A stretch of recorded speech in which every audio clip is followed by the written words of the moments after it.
Okay. Thanks, Dreams. Hey, Vertigo. Welcome.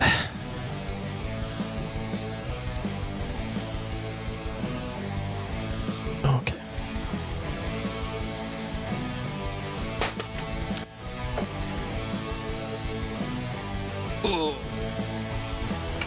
Okay. I have to put a screwdriver in my my tablet holder thing to keep it in place, and it not working very well today for some reason. Hello, Combat Maddie. Prism is out there, Ailey. Yeah, well, I'm not gonna just leave the game not done, you know. We're, as far as I'm aware, I'm like right at the end of the game, so might as well. It's not like I'm gonna go back and like get all the emblems and then get all the chow to see whatever dumb thing they give the player. Hey, Skull. Hey, Treasury.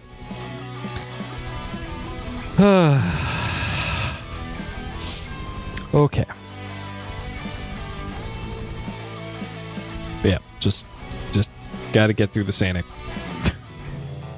I was also initially planning to do some Saga Frontier after this, but I thought about it for a second. It's like, I'm probably going to be in a bad mood after Sanic, so maybe I'll just play some Fall Guys and bully some children afterwards instead. Yeah, more Sonic Adventure is the opposite of what I want at this point. So just want to get through the end, and then God. Oh boy. Yeah, the kids are griefing me today. Like, I don't know what it was, but in Fall Guys you have to do daily challenges, which is like get 2 silver medals in squads or qualify 5 times in squad mode. And squad mode is the 1 to 4 players on a team. And like every fucking one that I got into, it was like me, an AFK person, and then like 2 idiots. So it was like I was actually malding this afternoon, and I had all my windows open too, so my neighbors could hear me malding. It was a great afternoon. It was great day of Fall Guys. Usually it takes me like at most 20 minutes or so to do all the daily challenge stuff, but it took like 2 hours today because I was volcanic angry today at the idiots that were match made into my games. Like, God. Yeah, and for cosmetics, like, now that I know kind of how rare the currency is in it, I'm just not buying anything anymore.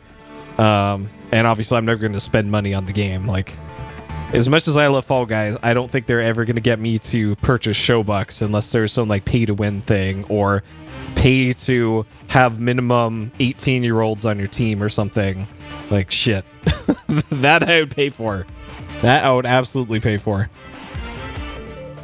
Oh boy. Okay. Let's get going, shall we? Sonic Adventure 2. We're on part 5 of this banger. 8 hours, 37 minutes, 106 deaths. And we are on the final story. This is roughly the same time as Sonic Adventure 1 was. But we'll see. We'll see how much longer this takes me. Oh god. All right, let's hop into it. Let's rip this band-aid off. Get this bullshit over with. All right, so hopefully y'all are having a fine day, evening. I tried a new brand of frozen pizza today. There's a bootleg Bart Simpson on the cover of it.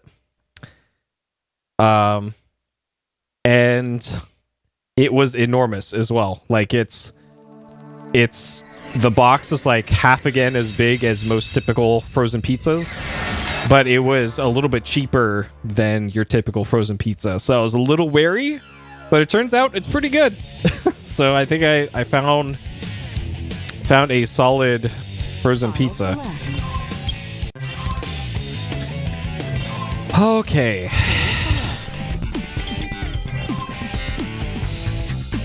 My name is Amy Rose.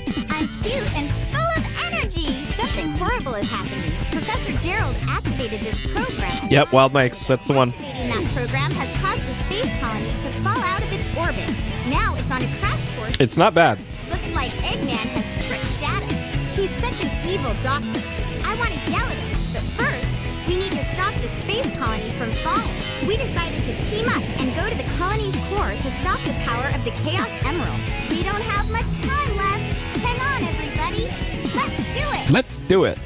Is it actually good? I thought it was okay, and I'm going to buy it again. System alert. Yeah, Screaming Sicilian I think is Walmart. That's right. Do I have to turn this down? Okay, we'll leave that as is. Yeah, Screaming Sicilian's at Walmart, and I don't think I'm ever gonna go to Walmart. So I'll just go with whatever the local grocery store has. Okay, so we got to play as all the characters sequentially, I guess, to do stuff. Okay.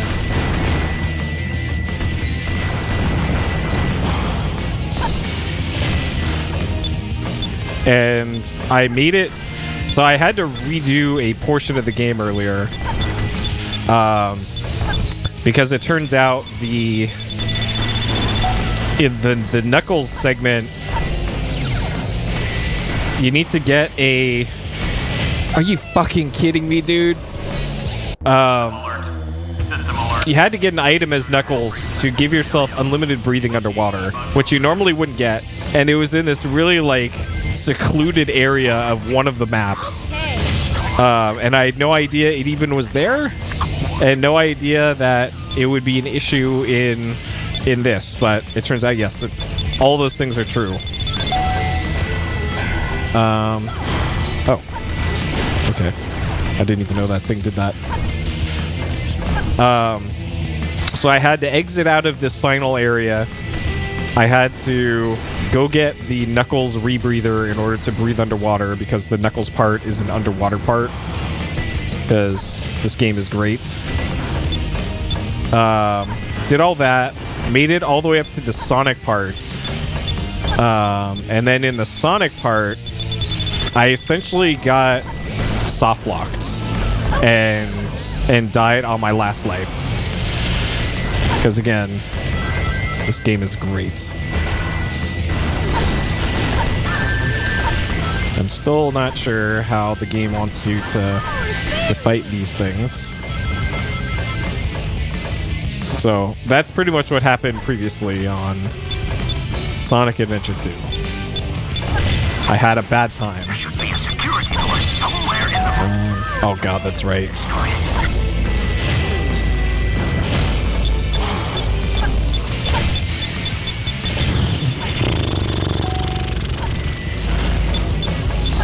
Man, this game is so cheeks.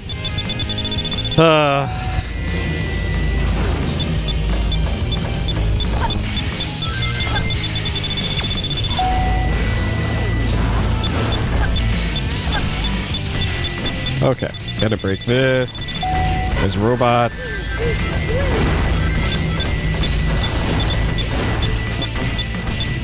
Okay, so we have to open up all these emergency doors to progress. All right, now it's mine. And the lives, you don't get lives back in this. So if you lose a bunch of lives early on in this part, you don't get any back. Well, no, I think the reason why Sega has not made a good Sonic game since the Genesis ones is because people actually liked this this one and Sonic Adventure 1. And they went, okay, we'll make more bad games. And then they just kept doing that. Because there are enough people that are delusional enough to think that this game and Sonic Adventure 1, which I think is a better game than 2 so far, to convince Sega to keep making bad games. Because clearly people keep buying them.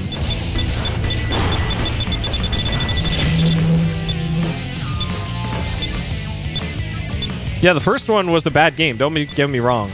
But I think it's better than this. And it can kind of be excused for being a bad one. Oh god, okay. This one. Alright, we got a ride one going up. Okay. Like this one, the only cool part about this is some of the cutscenes are cool. And the music. And it's only one of the musics is actually good.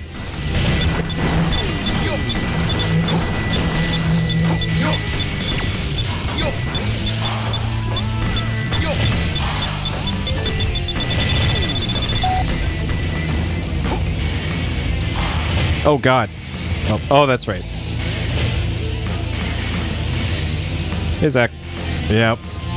I'm gonna finally throw Sonic Adventure franchise in the garbage where it belongs. Whew. And just today on Twitter, I saw the Sonic Adventure Apology Force was out and about, doing their thing. Great, Eggman. There should be a security door somewhere in this room.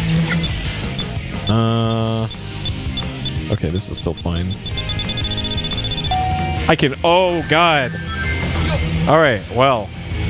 Physics did not exactly do what I thought it would do there.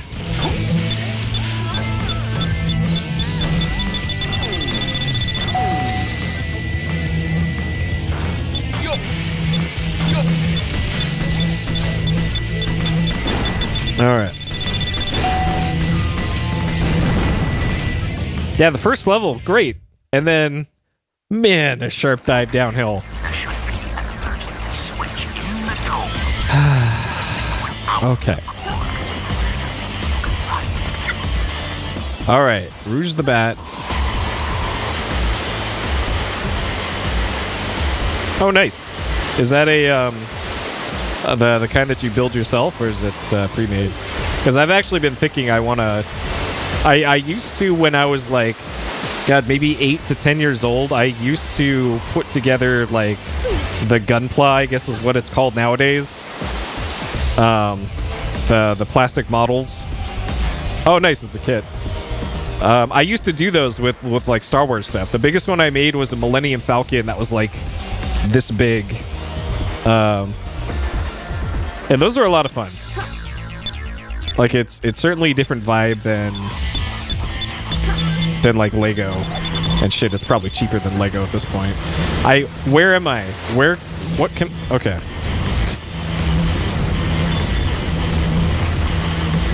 Yeah, it's been so long with stuff like that.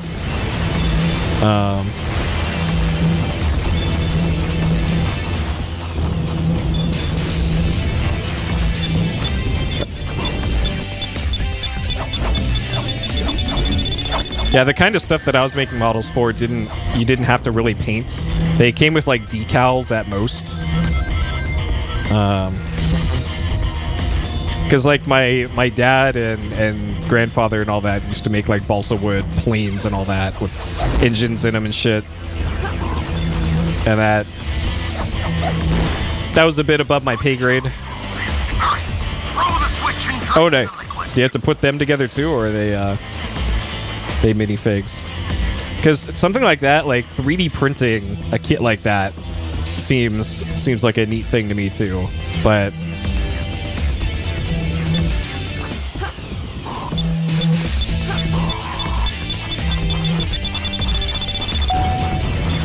just engines for nerds, nice. Let's see, can we go this way? Can I even? Yeah, that's right. I gotta remember how this stage works. Okay. You had to hit the switch and then jump on the. I thought there was a bouncer somewhere here. Yeah, this. Oh god. Oh god. Okay.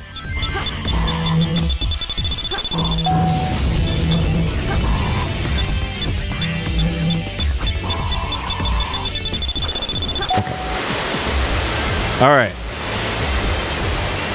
The bouncer. I was thinking about the bouncer yesterday because I was testing out emulation on my new my MacBook that I bought. So I returned that iPad Pro that I did the Yu Suzuki game on, and I used the money from that to buy an iPad Pro the other day because they were on sale or on liquidation, I guess at this point. And there's a native Apple Silicon version of the PS2 emulator, and I was thinking of what games to put on my MacBook for when I will need 9 hours of uninterrupted gaming. Wait, I wanted to go this way. Wait, it was up first and then. Yeah, the M1 stuff is. Wait, do I not have the rebreather? Are you kidding me? Hold on. What?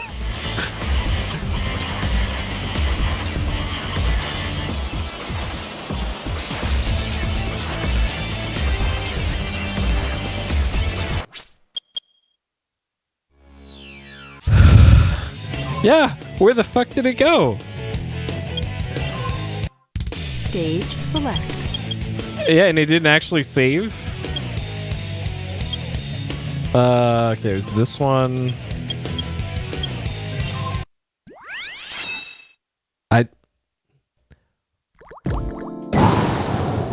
Holy shit. This fucking game. Oh my god, this game is just a nightmare. What? Let's see. Okay, I had to go up here first. Luckily, I pretty much remember where it was, so. It's closer.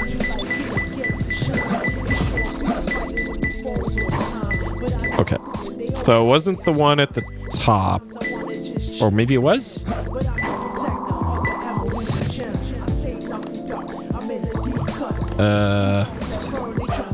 Was it? Was it this one? No, it was the other one. Okay. iPad Air. Well, the reason why I went with a MacBook rather than an iPad Air is that you can actually do more stuff with an iPad or a MacBook than with an iPad. Like, don't get me wrong, iPad and iPad Pro are cool as hell. Oh, nice, you got a C1? Yeah, that's actually the one to get rather than the C2. I don't know if you've seen the coverage of all that, where the C2 has issues with retro consoles. But yeah, that's a solid pickup.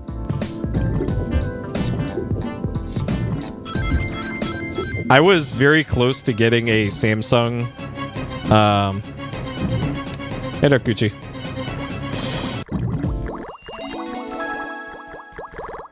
Are you getting one too, Shut Dog? Nice.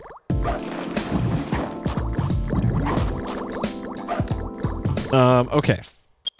So I think I'm good. Select. Be nice if I could like save.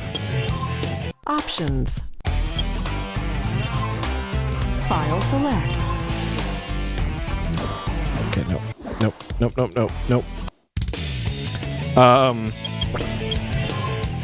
What was I gonna say? Select. And okay, that's the regular ones then.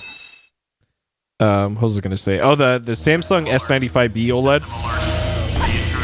I was looking at that one. I was very close to buying one, and then I saw like Samsung didn't brace their TVs very well. So they literally like bend and like curl up, which is not something you want a $2,000 TV to do. And they can't have the excuse of like, oh, it's super thin. My OLED is like that thin too, and it doesn't bend or warp. But apparently the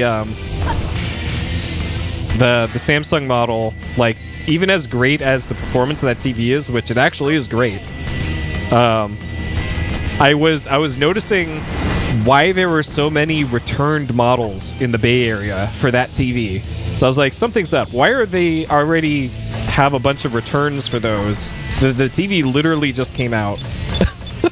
So I looked into it a little bit further, and apparently that is the reason why. It's because the TV is just warping itself under any sort of like heat. Hey, Mattbox.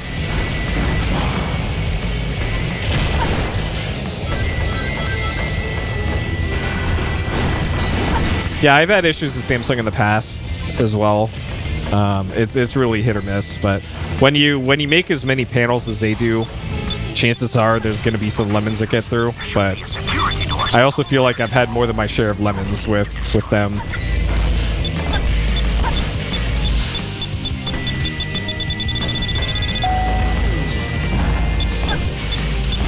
Okay.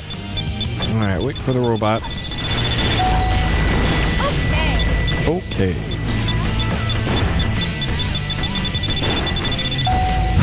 Alright, at least I'm going to have more lives doing this part now than I was before, so that's something, I guess.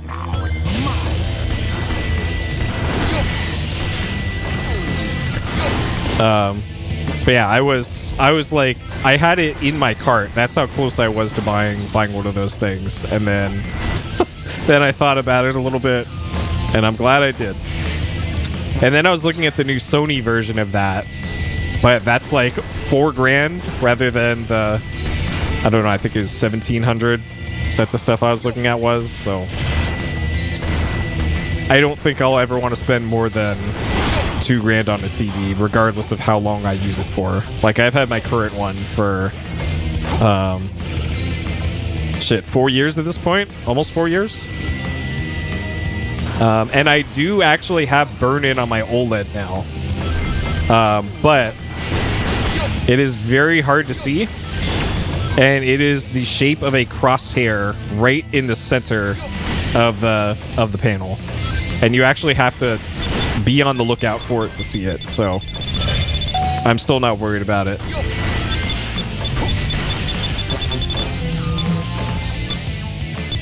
Oh, it's a plasma you're replacing?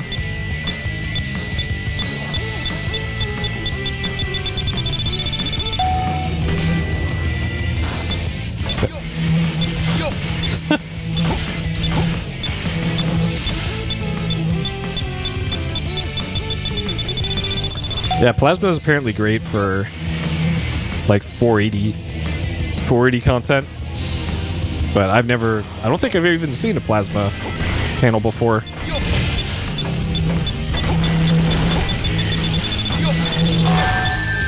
My CRT has burn-in. I don't know when it happened, or maybe it's just a problem with the rip.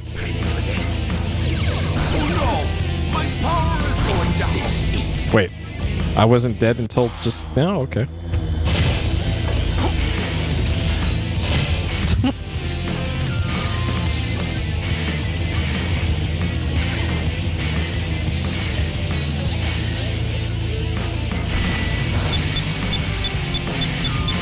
It'd be nice if I could see. Okay.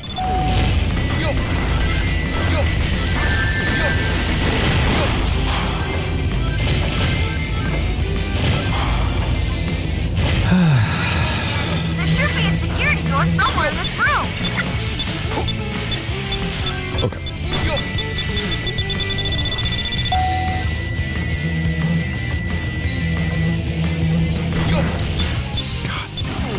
Hate that you lose lock on sometimes.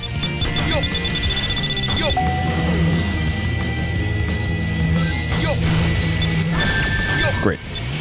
And then that happens. Oh man, okay. We are right at the end of this level. I would love to not have to do this level anymore shortly.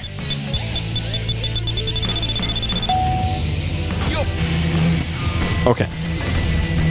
Let's not die right at the end. Okay. God. There should be an emergency switch in the dome to drain the liquid out of the core. Yeah, anyways, that is why I was thinking about the bouncer the other day. Long story short. Because I'm preparing for the power to go out because it's going to be summer, late summer and fall in California, which means wildfires, which means random power outages. So having a laptop that can pretty much emulate everything while having a 11-hour battery is pretty nice. So I'm planning ahead. Well, to be fair, that's year-round now. I do have my box fan. Oh god. I was actually using it today. And using it throughout the weekend. No, they're reliable. At least in my area. The problem in this area is there's high winds and the utility poles don't get as much love as they should. So it's oh god. So high winds plus bad maintenance equals bad time. It didn't get too hot. Like, I think it's been 68 for the past, like, 5 days or so. But the thermostat in here said, like, 80. So, God. 0% financing? Well, mine, okay. So, over the weekend, they had $300 off the MacBook Pro. And this is the M1 model, and that's the one that I got. This thing. This tiny-ass MacBook. So the M2 models are just about to come out. Let me make sure I have the rebreather. I do. Okay. We have the cool necklace. So the M2 models are coming out.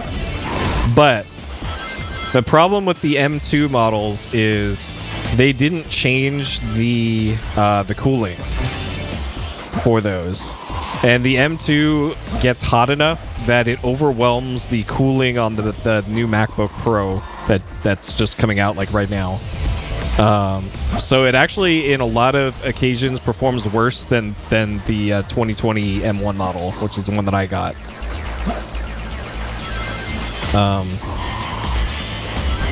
Plus, there's also no reason to get a Pro, especially for that one, over the air. Just save the $300 or so on that, and just get the Air, because there won't be a fan at all. Not like the fan ever really runs on mine. I had to actually run like 4 benchmarks at once to get the fan to turn on, because I was trying to get the battery down to 0 on mine. And another thing to consider is that Apple restricts how many displays you can hook up to your computer based off of how much money you give them, which is really fucked up, I think. The model that I got, you can only have one external display. It only supports one display. Wait, so I'm not supposed to go here right now, if I remember correctly. In order to have 2 displays at once, you need the M1 Pro CPU. And then if you want 3 displays, you need the M1 Max CPU, which is like, those things start at like 3,000. Oh, that's right. I had to do this. Yeah, it's because of the SoC and because they like money. They got shareholders to appease. We made it.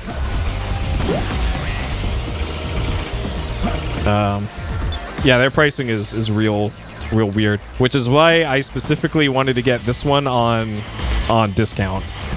Because it's $300. They're trying to get rid of this model to make room for the new M2 models. So,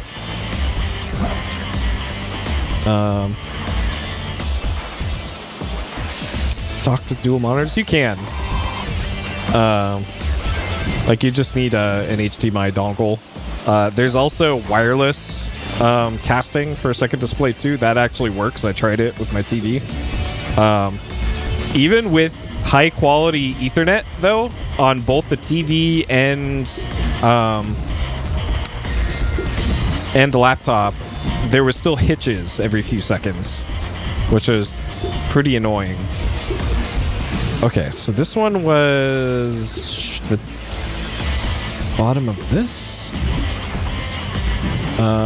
Yeah, the MacBook Air is pretty much identical to the M1 Pro, except it doesn't have a cooling fan. That's pretty much the difference. Which you don't even need. So the only reason to get the Pro is if you really like the Touch Bar, or if it's on sale. Yeah, there's any old USB-C. Where'd I put mine? Here, this thing. One of these things. I would use this, but the iPad Pro actually burnt this out. So this only functions as a USB and Ethernet thing right now. This is why I had to wait like an extra week to stream that stupid Yu Suzuki game. Because the iPad, it worked literally once from the iPad Pro, and then it just burnt it out. So, great. Thanks, Apple. Okay, that's right. The thing runs out, or the time stop runs out halfway through this. Radar. The security door control switch is accessible from the waterway. Over there. Okay. Yeah. Okay, and we gotta stop time somewhere. Okay, here. Oh, that's right. They made this really, really difficult. Way more than it needed to be. Yep, not gonna make that. Okay. But yeah, there's a decent amount of games in my Steam library that just kind of work on the M1. And all of the Apple Arcade stuff that I could do, on the iPad, also just straight up work on the MacBook Pro, because it's literally the same chipset. Great, cool.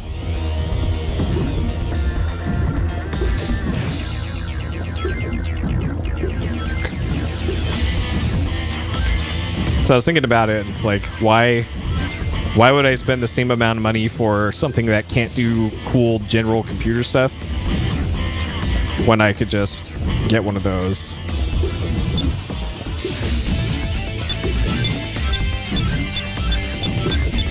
Yeah, and Fantasian totally works on there.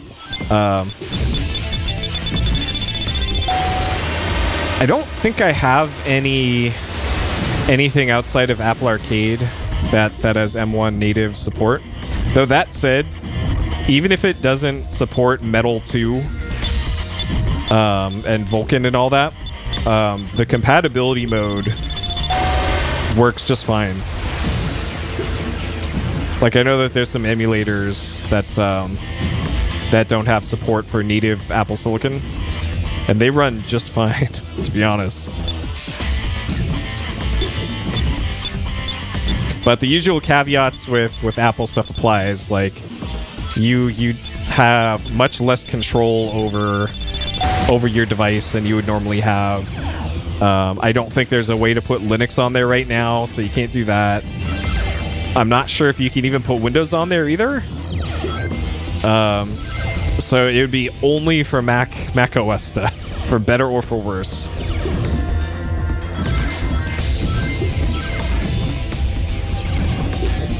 which to me is kind of a problem. Like if it was my only computer, I probably wouldn't have one, just because of that limitation. But as like a long battery life casual casual thing, it's perfect. Like even the screen on it's great for an entry-level model. Okay, this is where I died last time. All right.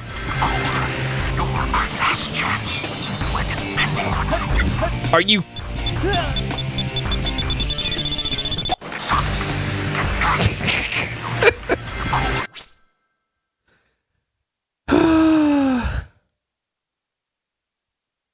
Tablet form factor, yeah. Like if you want a tablet, then that's your only option, really. Oh my god. What? Oh, that's right. This is.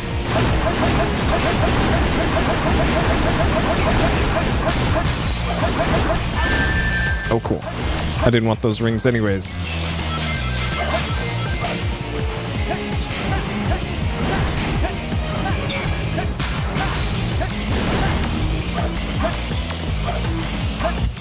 Okay, please.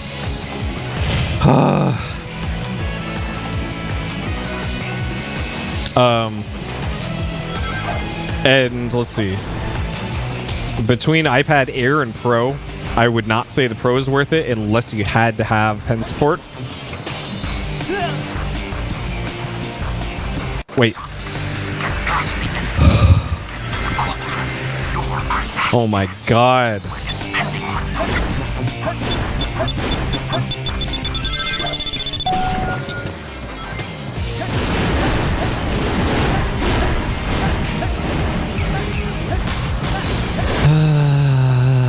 This game.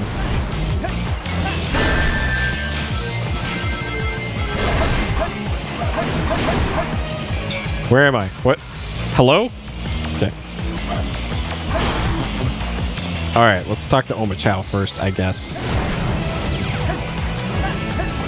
Nope. Okay. The area below the enemy has no floor. Be careful not to fall. Okay, so we need to kill this enemy and then go back this way. Okay, that's right.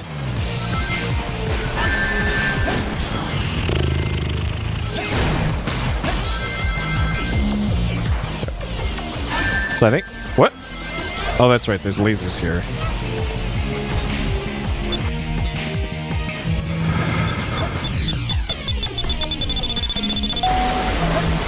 Wait, is this where I died last time? I can't remember. Where'd that enemy go? That was just here. Alright, I'm a Chow. Hit me with your knowledge.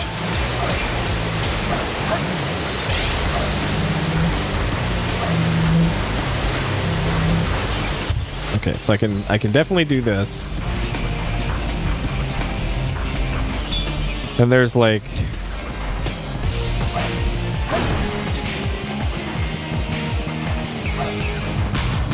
So yeah, you can't get over this. Yeah, this is where I just fucking died last time. Because how are you...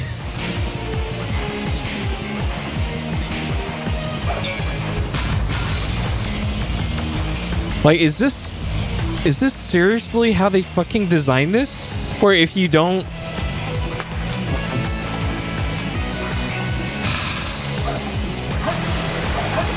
If you don't just speed through this part, you're just dead?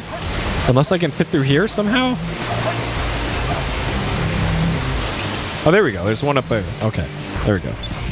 All right. Well. Okay. All right, Oma Chow. Oma Chow?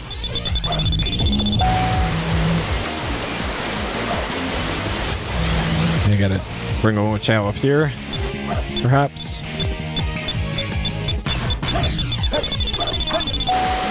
All right. This part sucks, but for a different reason now.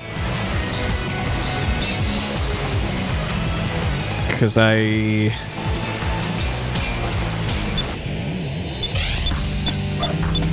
Like, I can't get through there.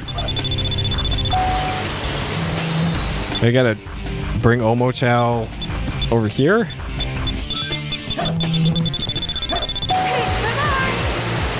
Wait. Alright, come back. Omochao, I need your knowledge for once.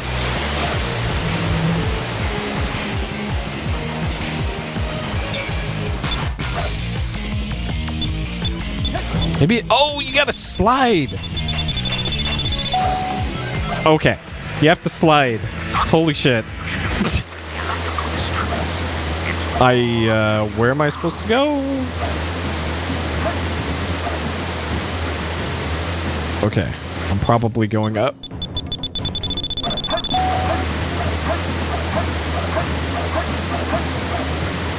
Okay. Alright, this is probably where you're supposed to go.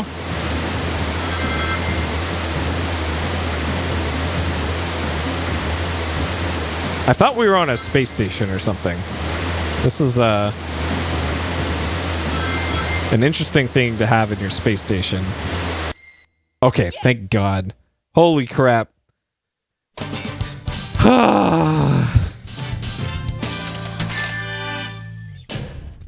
Barely made it. All right. Great.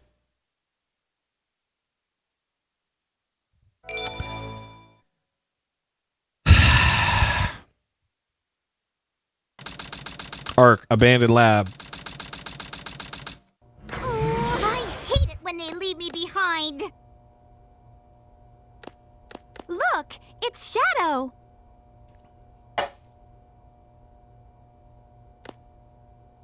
I really gotta stop whining.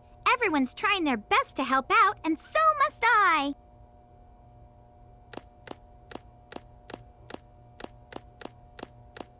Shadow, we need you. Please help us. It's all going according to plan. There's no reason for me to help them. Besides, there's no way to save anyone. There has to be. I know that people fight over the most trivial things. Some people may be selfish, like the professor said. But they're basically good if they try their best and never give up on their wishes. They always have a reason to be happy. That's why you should help them out. Saving them is a good thing. Shadow, I beg you, please do it for them. Give them a chance. Shadow, I beg of you, please, do it for me. For Maria! the future, for all people who live on that planet, give them a chance to be happy. Let them live for their dreams. Shadow, I know you can do it. That's the reason why you were brought into this world. Sayonara, Shadow the Hedgehog. I promised her, and I must keep that promise. That's what Maria wished for. I've got to go now. I have to keep my promise to Maria and you.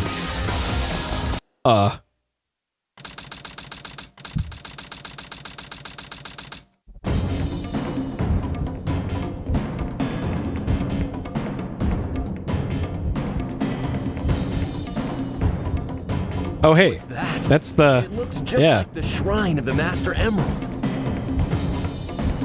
They probably designed the core like the shrine to harness the power of the Chaos Emeralds. That's the second Sonic Adventure 1 reference in this entire game. All of you ungrateful humans who took everything away from me will feel my loss and despair.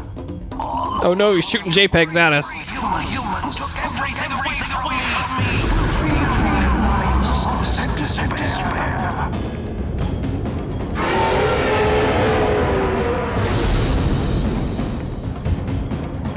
Could this be the prototype of the ultimate life form that was supposed to be encapsulated?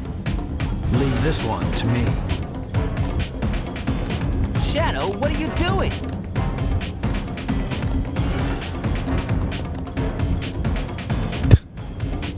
Cyber Dodongo. Take care of this while you run to get the Chaos Emeralds. All right, sounds like a boss fight. One life. Let's do this. The Bio Lizard. Okay. Oh god. Well. All right.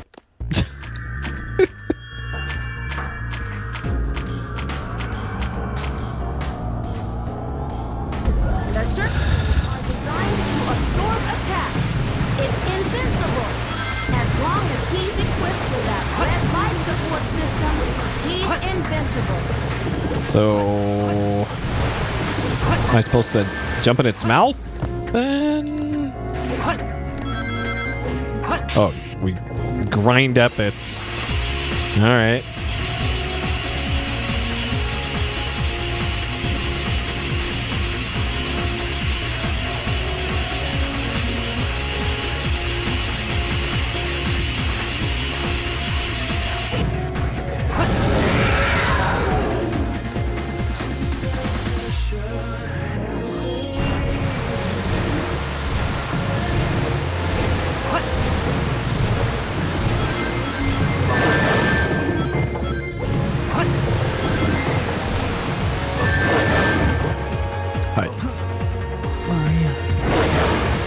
Okay. I don't know what I did to cause it to Story select. let me grind. I'm Shadow the Hedgehog. The Hedgehog, the one and only ultimate life form. Thanks to Amy, I was able to remember Maria's wish. When I finally realized it, the ultimate life prototype tried to stop me. I'll take care of this, Sonic. You go try to stop the power of the Chaos Emeralds. Okay. If you say so, Shadow. So all I remember is I got close to the head and then suddenly I was able to grind.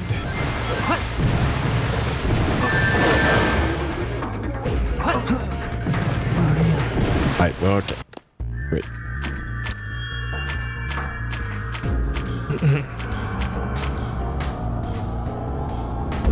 The surfaces are designed to absorb. Yes, oh my chow. It's invincible. As long as he's equipped with that red life support system, he's invincible. Wait. That looked like I was briefly able to... Okay, it just gets tired after a little bit. Great. Okay. I think I see.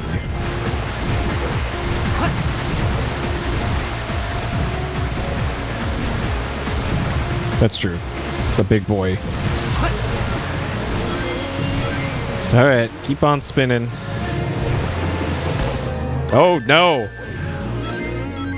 Don't barf at me. Don't barf at me. Coughing up hairballs. With some big red cat.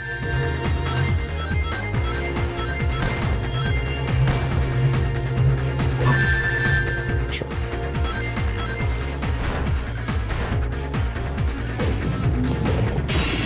All right. Great. Like the satisfying explosion is pretty good.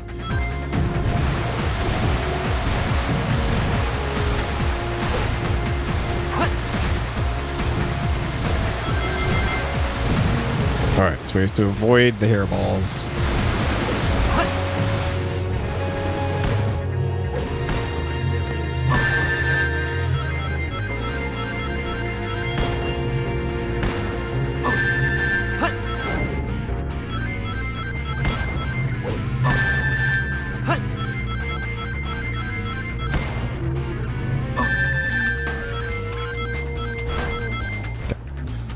As long as I can just get most of my rings back, then this is probably fine.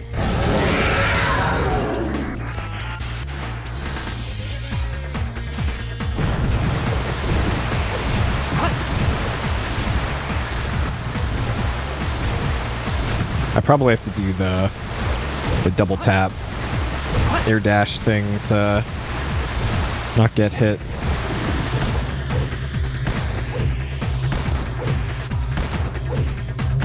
Oh. Or it just keeps doing that. Those are easy to dodge. Besides that last one.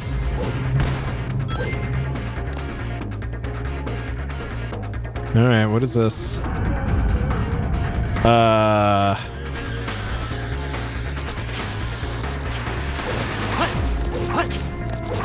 Do not like the looks of this.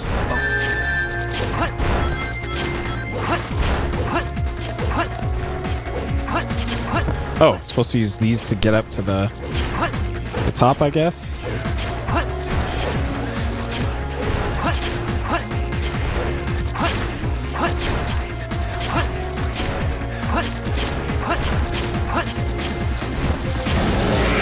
Sure.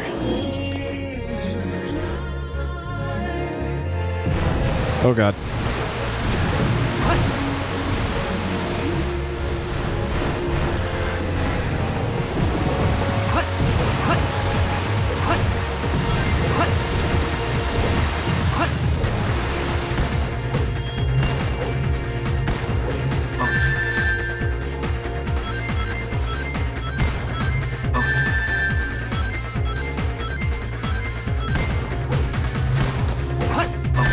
How are you supposed to dodge those?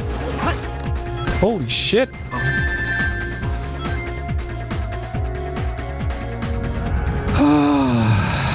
Okay, give me that. Okay, of course. Of course. Well, didn't want those rings anyways.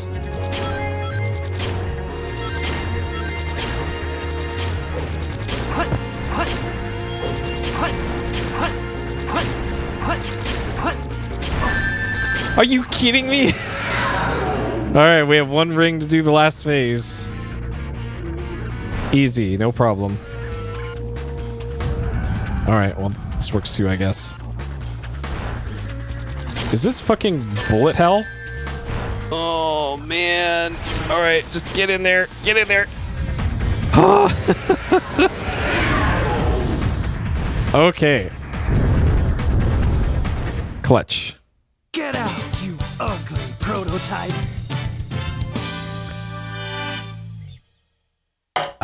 Okay.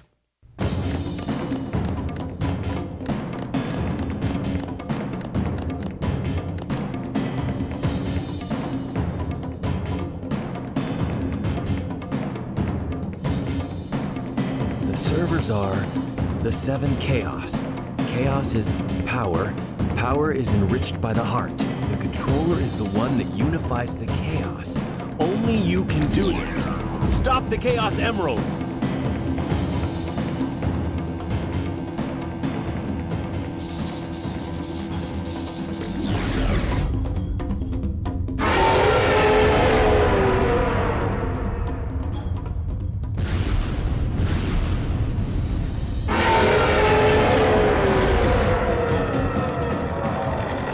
Is it gone? Is that what chaos control is? Since we've stopped the Chaos Emeralds, why is the space colony still on a crash course to Earth? How do they know this? Prototype is still alive. He's controlling the space colony as it's falling to Earth. He's built one space colony and is determined to keep it on its collision course. Sonic?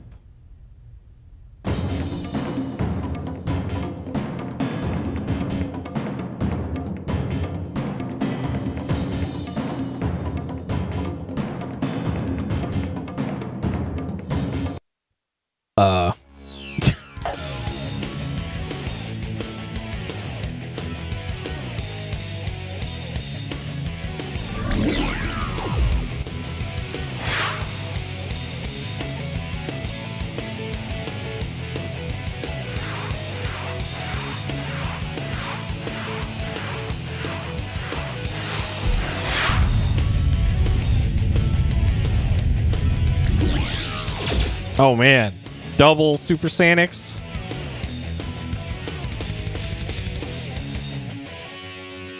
I don't.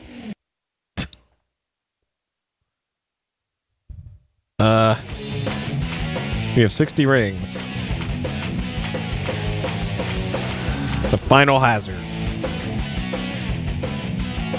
Can you hear me, son? Shadow?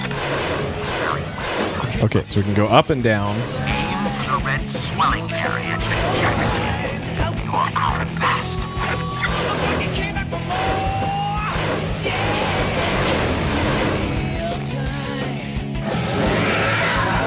He's still very powerful.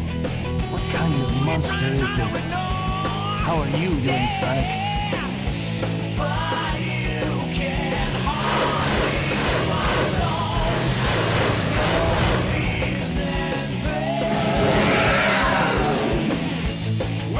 I'll collect the rings.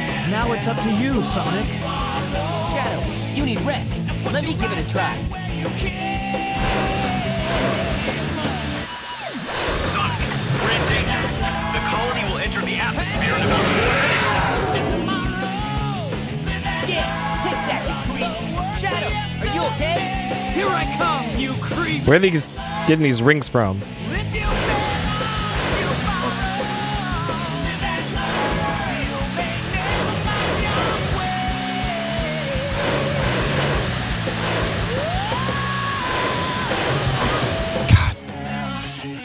Shadow, how's your ring energy? Before you're depleted, make sure to change places and collect more rings.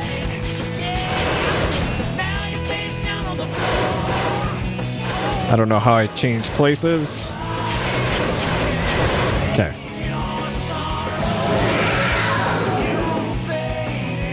Right. This is working. Sonic, how are you doing? We've almost got it.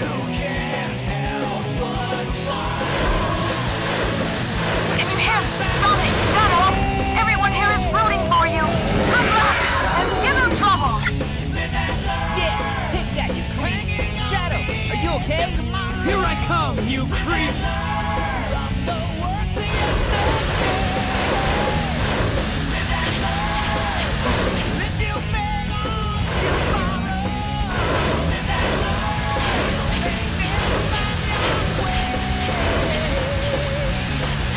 Shadow, your power's getting weaker. Wait. Hey, are you okay? God. Shadow, Uh-oh.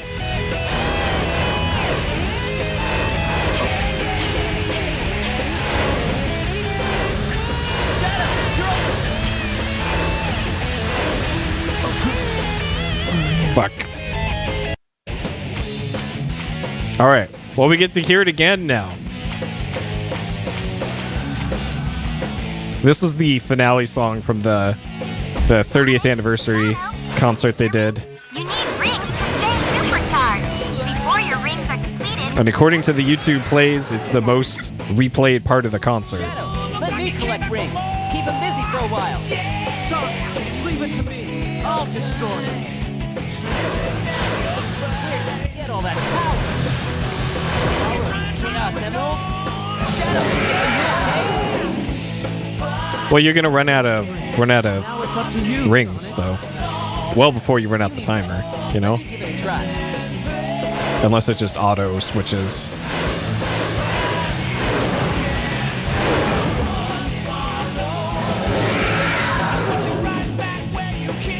Yeah, take that, you creep.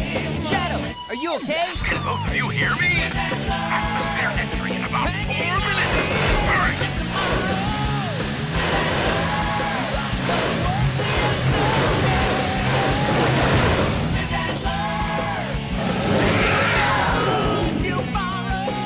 All right. This is working. Sonic, how are you doing? We've almost got it. I will say this is a much cooler final boss than 1.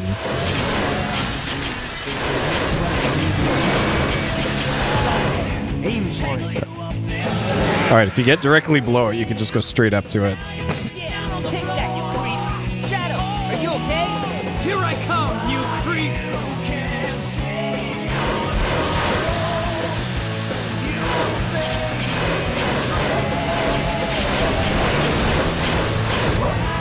Okay. Much easier if you just do that. can you both hear me? The ark is close to the Earth. Please I must destroy all the evil the professor has created. Okay. That's maybe the end? Probably the end.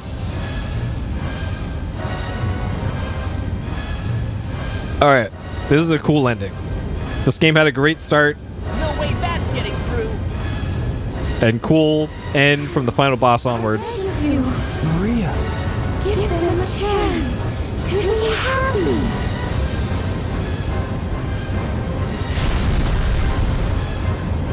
Now, Shadow. Chaos control. You're teleporting it away. Nice. Excellent. Straight to hell, along with Sanic. Maria, this is what you wanted, right? This is my promise I made to you.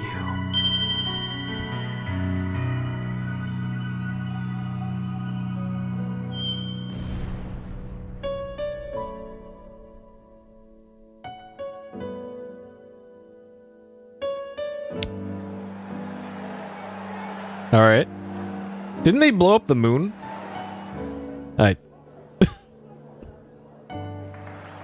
So this is just like Sonic Adventure 1, where everything is totally fucked, but everybody's still super psyched about it.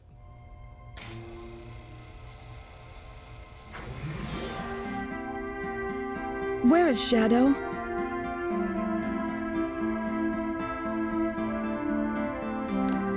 Yep, don't eat tides. Do you really think that the professor created him, Shadow, to carry out the revenge on all those who live here on Earth? He was what he was. A brave and heroic hedgehog who gave his life to save this planet. Shadow the Hedgehog. I guess you're right. As a child, I looked up to my grandfather because of all the things he accomplished in his life. He was my hero, and I wanted to be a great scientist like him. Oh my god. Did he really mean to destroy us? I don't know, but what I do know is we all did it together. I noticed something in that last scene. Holy shit. Okay, if the camera goes outside the window again, I'm gonna point it out. Next for you, Rouge. Off again to find those jewels you love so much? So notice the I'm reflections? gonna give up this line of work. Too much work for too little pay. The reflections in the window? Something better than jewels that I'm thinking about right now. It'll all work out. You'll see. If you say so. Created the ultimate life form. What's the matter, Sonic? Oh, it's nothing. Come on, let's go home. To the planet as cool and blue as me. You could see Sonic's ghost reflection floating in space. Shadow.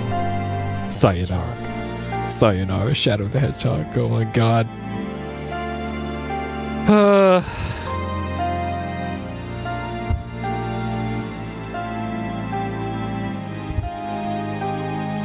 Alright, that's our moon now.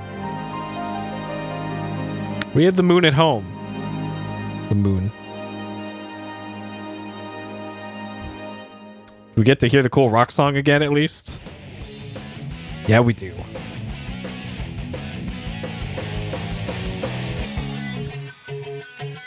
Can you feel life moving through your mind? Ooh, look like it came back for more. Yeah. Can you feel time slipping down your spine? Ooh, you're trying to ignore. Yeah. Dreamcast Inc. What? Can hardly swallow your fears and pain when you can't help but follow and put you right back where you came. Cats. Live and learn, hanging on the edge of tomorrow. Live and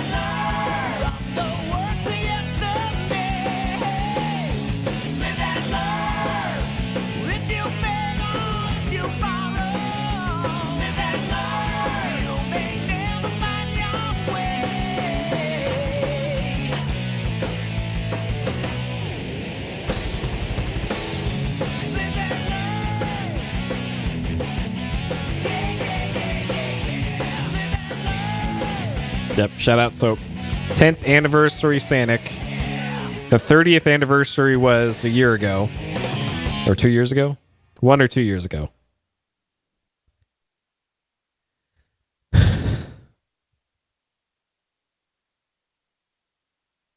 New adventure. But for now, into the trash can. Rest easy, heroes. Oh, God. Yep. Rest in peace, Shadow the Hedgehog. You'll be back for an incredible video game later in your career. All-time attack boss stages.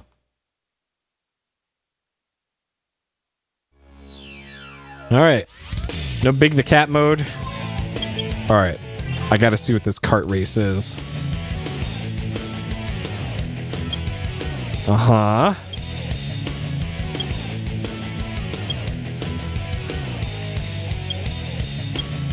So they're all just... It's the same car, they just have different color scheme. Is Sanic the fastest? Okay. Sanic is the fastest. Yep, sure. Yep. Alright, we want expert. Oh, we could download a course. Please wait. Ooh. Alright. 30-minute time. I'm sure we could beat that.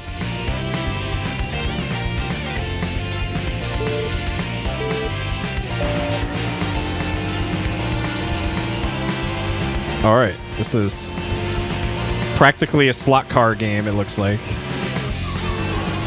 Alright, they get slot car physics, I do not.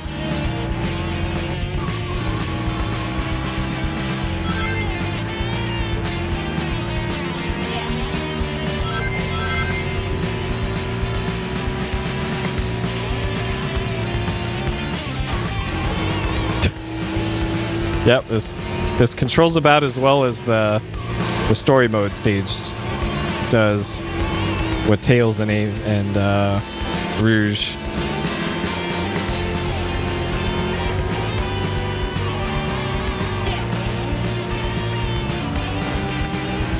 Yeah, at least they're spinning though.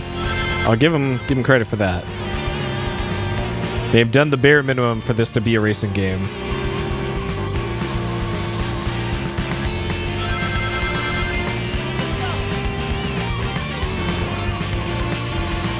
Okay, so I can see why you would pick a different character that isn't Sanic, because while Sanic is plenty fast, Sanic cannot corner for shit. Like,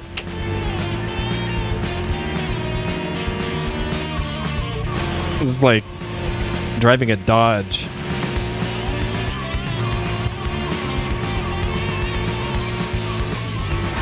Okay, we just lost. Yep. Okay. Uh-huh.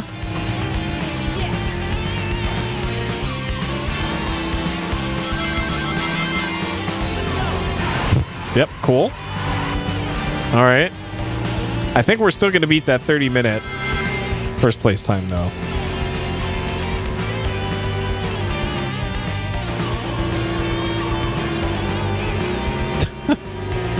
Ground effect. It's going to be like those weird fan cars from the 70s. Like, we're just going to put a big old turbine fan in the center of our car. We're going to win every single race until they ban the technology.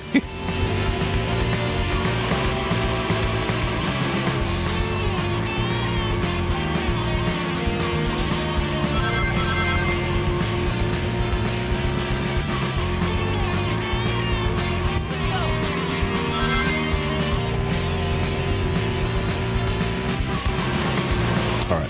Well, this is the expert course, so naturally going to be tricky, but oh boy. Yep, big suck. It was some random team that did that too. It wasn't even like one of the big players. Because Williams didn't start cheating until the 90s with their weirdo car that drove itself. Yeah, I think that was the fan car was in GT4. GT4 had kind of the weird stuff, and then they also did the motorcycle version of GT4.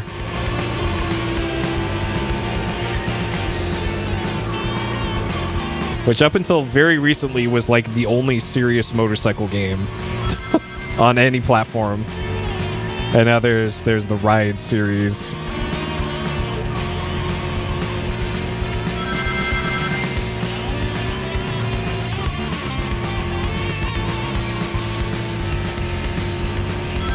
Yeah, the good old 1 horsepower Mercedes thing. The motor cart. Yep, I remember that thing. Okay. A fan car. Oh, is that like a modern take on it? Okay, well that was awful. Much like the rest of the game, so at least they're consistent. Oh, this is like a time attack for all the bosses. Ah, okay. Stage select. Alright. And here's what the stage select looks like if you wanna ever have a bad time. Character select. Alright, I haven't been to Chat World as anybody not these characters. Welcome to Chow World.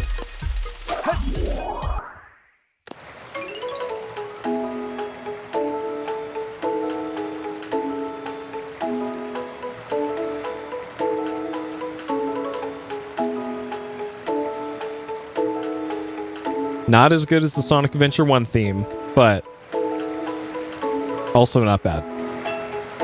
This also might as well be a 7th Cross Evolution level.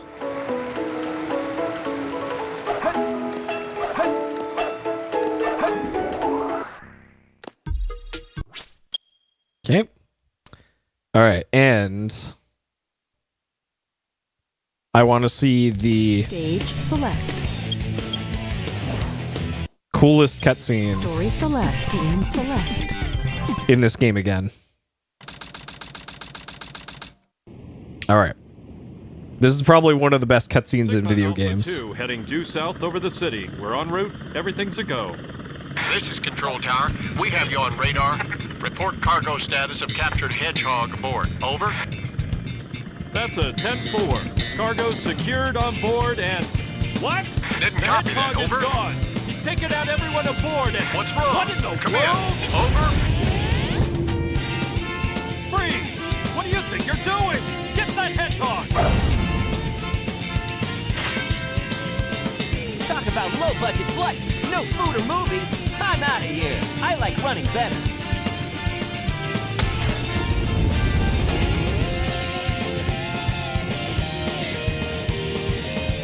What a fucking cool way to start your game. Yeah! This is like right up there with Metal Gear Solid 2, in my opinion. Like that's just the most badass thing. It's so great. And then this level, pretty good. Attention all units. Suspects. The song that plays is great. Block all major This level's fun. Capture the suspect.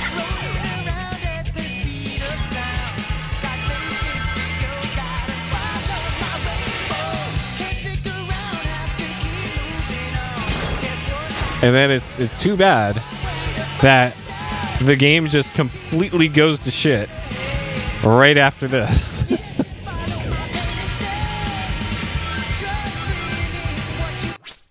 All right. There we go. Let's take a look at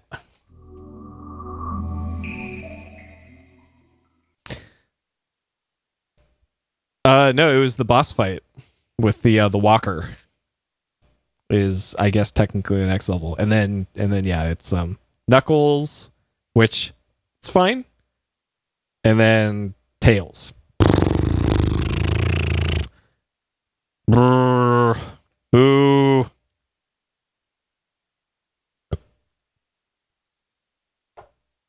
All right, if I had to guess what the save icon for this is, it's probably just the spinny logo thing for this one.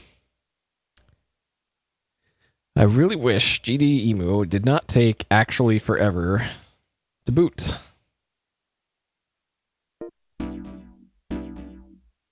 So we got Chow. Yep, there it is. The Sonic Adventure 2, 18 blocks, and then 52 for the Chow data, or the VMU Chow thing. Okay. Cut timer on that. 9 hours, 46 minutes on Sonic Adventure 2.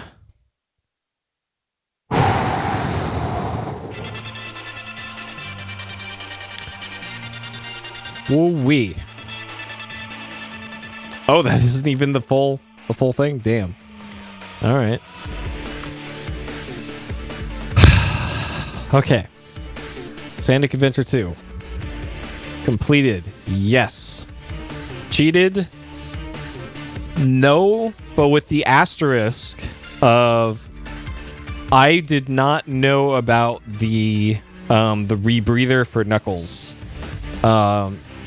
And if I wasn't told about that, I probably would have like given myself infinite air or something if I didn't know there was a way around that, because like I don't think the manual said anything about that as like an unlockable.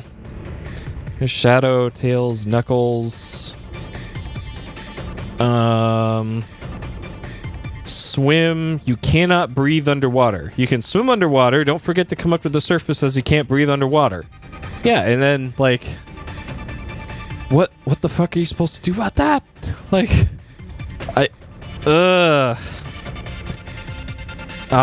so I guess that'll be the caveat here for like, if I wasn't told about that, I probably would have cheated that.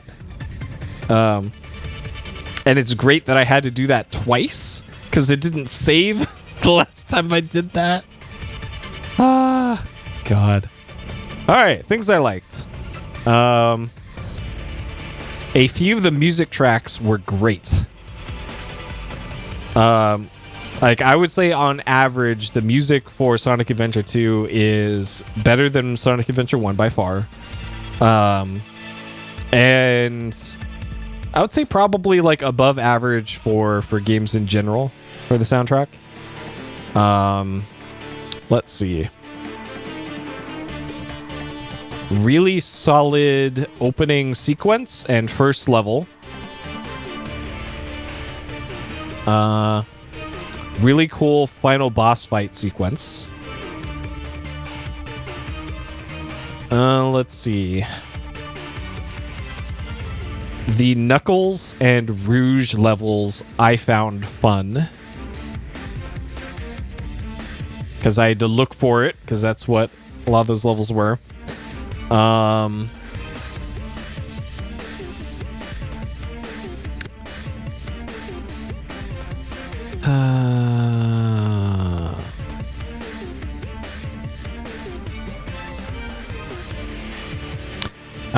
I'm scouring my memory for anything else that I enjoyed about this game. I could see there being replayability for this.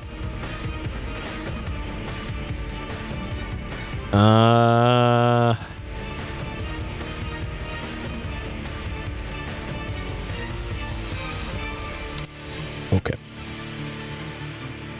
Nearly every single level from the second one all the way up until before the final boss.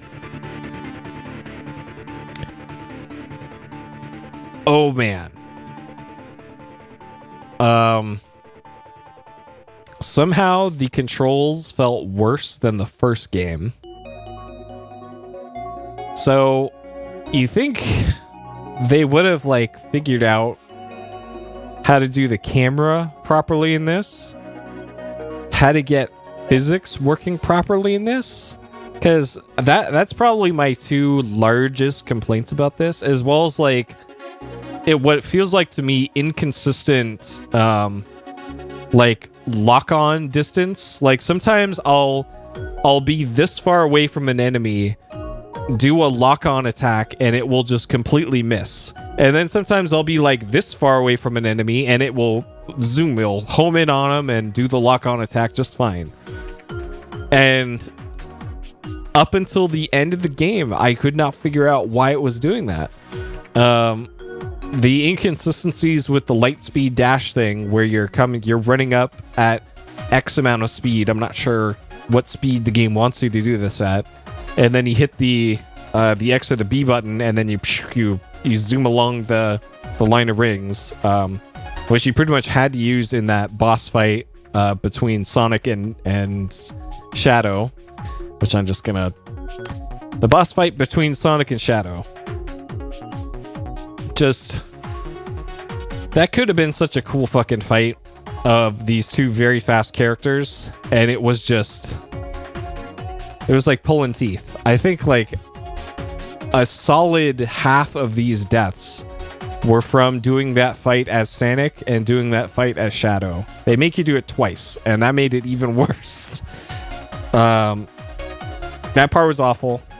And then rolling back to the camera here, there'd be occasions where the camera would just lock. You wouldn't be able to move it at all. There'd be sequences in like the pyramid areas where you'd be jumping from like block to block over these pits that will kill you if you fall in. And where you need to jump to next is like off the screen to the right. If you could just pull the trigger and turn the camera, that part would be no problem. You could just keep going and fly through the level. But because the camera is like dead set on this one position and is not able to change, it just makes the whole thing grind to a halt. And at worst, you fall into a pit and die because of it. The rush ride, the one on the motorcycles, or the when they're in that the supply depot, because either one would have been great. Let's see. So that in particular was bad. The Tails and Eggman parts were just a complete mess. That's the best way I can describe that. So it's just, you're going through the levels, you're holding and tapping the fire button because it's lock on and fire. You're just spinning the analog stick trying to get through the levels. It's constantly beeping because that's what the lock on sounds like. More often than not, it does the thing where it'll eat your inputs when you're trying to do a hover on those stupid robot things that they're riding around on, and more often than not, it'll drop you into a pit. So it's like it feels like those levels in particular really highlight the weaknesses of this game's gameplay. I feel it's like that those sequences managed to combine every single negative thing about this game into them, because it's like. I wouldn't even know if there was cool music for those stages, because the whole time it's just beep, beep, beep, beep, beep, beep, beep, beep, beep, beep, beep, along with explosions and gunshots throughout the whole level. Like, and then when it isn't sound like that, it's because I fell into a pit because it wouldn't let me jump over a thing, or wouldn't turn the camera when I needed it to. So it's like, it's bad. It's bad. And if you compare that to, say, Sonic Adventure 1, the Tails sections in Sonic Adventure 1 was essentially a 1v1 race against Sonic through the stages, and you could use like special Tails shortcuts to get through them. That part was awesome. That was legit one of the best parts of Sonic Adventure 1, which had its fair share of problems too. But then they turned the Tails section into this weird like third-person shooter part, and it didn't really fit Tails' character, in my opinion, if we're getting down into the hot lore discussion here. And it didn't feel like a Sonic game, for that matter, because you're intentionally like going slow. It's just a complete mess visually and sound-wise. So, like, maybe they received some directive from Sega to have like shooter gameplay in Sonic or some reason, and then they went to the logical extreme of that in Shadow the Hedgehog on the next generation of systems. And yeah, it was not fun doing those. Those were definitely a low point in this playthrough for me.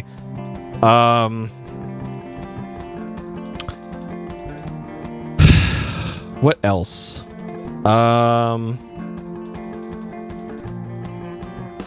Let's see. I'm reminded of the the anti-gravity shadow levels towards the end. There were parts when you were playing as Shadow out in space, I think around the space station, where there was these cylinder things that changed gravity around them, and it barely worked, and it was not fun to do. Like, if they had just made it like Sanik's section and you're just going through there, it would have been infinitely more fun than the Shadow part ended up being. I think that was only for like one stage where it did that, but that was such a bad time that it's sticking out in my mind for how much I disliked that part of the game. Let's see, what else? Every single level, controls were worse, boss fights. The camera was bad. Need to mark that down.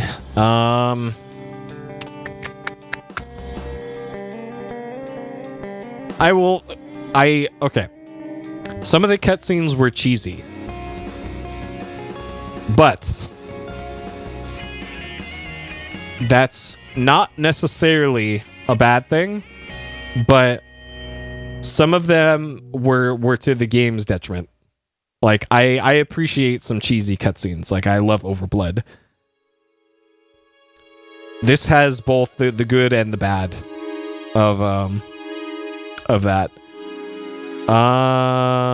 Let's see.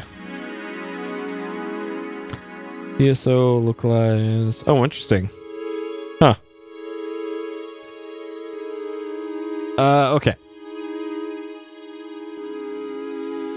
I can't even. I blanked out most of this playthrough.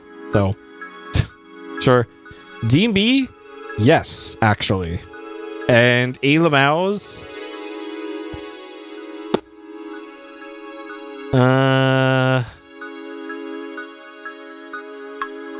The text to speech says PSO as Paseo. Sure. There totally was D&B. And I'm going to count the ultimate life form is absolutely an alien, because it's in space. It only lives in space, and it looks like a big alien dinosaur thing. So, yes, absolutely. Okay, difficulty easy to hard. So, you're on a limited amount of lives, but you do get continues. You have to start over at the start of the stage, but there are continues. A lot of the difficulty, I would say, rests on the controls being bad and the camera being bad more than anything. It also feels like there's more like split-second decisions that the player has to do in this one compared to, let's say, 1, because 1 was barely held together with duct tape, so that one can kind of be excused for how it was designed and ended up. Whereas 2, it felt like they raised the difficulty level of everything that you had to do in each stage in 2. And it certainly demanded more of the player. It felt like for example, the Knuckles and Rouge levels were way bigger than the levels that were in Sonic Adventure 1. Generally, it felt like the levels were longer and they had more enemies in them, I'd say. And the enemies, for the most part, were tougher than the ones in 1. So I'm gonna say that. And that's mostly because of some of the boss fights were, I don't know if it's intentionally or unintentionally difficult, like the stupid Shadow boss fight. And then stuff like the final level thing where you had to do all the different characters' levels in one go with a certain amount of lives, or else you got to start from the top all over again. So that certainly made things quite a bit more difficult. Because in the first game, when you were doing the end game part for that, it was just the boss fight and that was it. So this one, they made you work for it.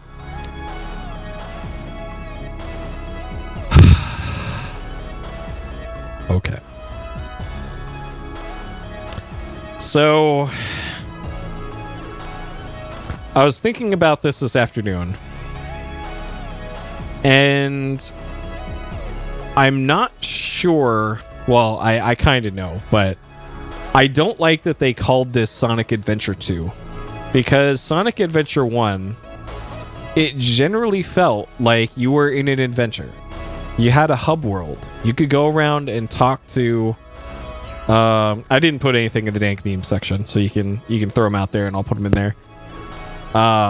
Sonic Adventure 1 had characters to talk to, different hub worlds to go to, like ways to explore, get random power-ups. And 2 did not have that. Sayonara Shadow. There we go. Slip shoes.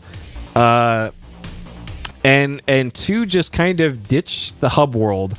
And the hub world is one of the things that I really liked about Sonic Adventure 1, because it was such a departure from the earlier ones, where the 16-bit Sonic games, 1, 2, 3, and Knuckles and all that, was just go from stage, boss fight, stage, boss fight, stage, boss fight, until you got to the credits. But 2, you could kind of take or Sonic Adventure, you could take your time, wander around, take in the Sonic verse, as it were, as janky as it was, and then go raise Chow in the Chow Garden. Go over to the hotel, go into that elevator down to hell, down to the Chow Garden. And it felt like for this one, they took that soul from 1 and then just removed it, and then just turned it into a more standard Sonic game at that point. So it almost feels like Sonic Adventure 1 and 2 have about as much in common as like Sonic Adventure and like Sonic Colors does, you know? Like it almost feels like they should have called this something else. Like, I know they wanted continuity, they wanted people to be excited about Dreamcast so that they would actually buy it and keep the company and the system alive, which obviously didn't happen. So that kind of is a disappointment to me. Let's see.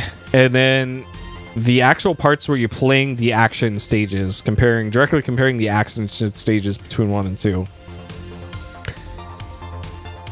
I don't like that they hop around from playstyle to playstyle in this.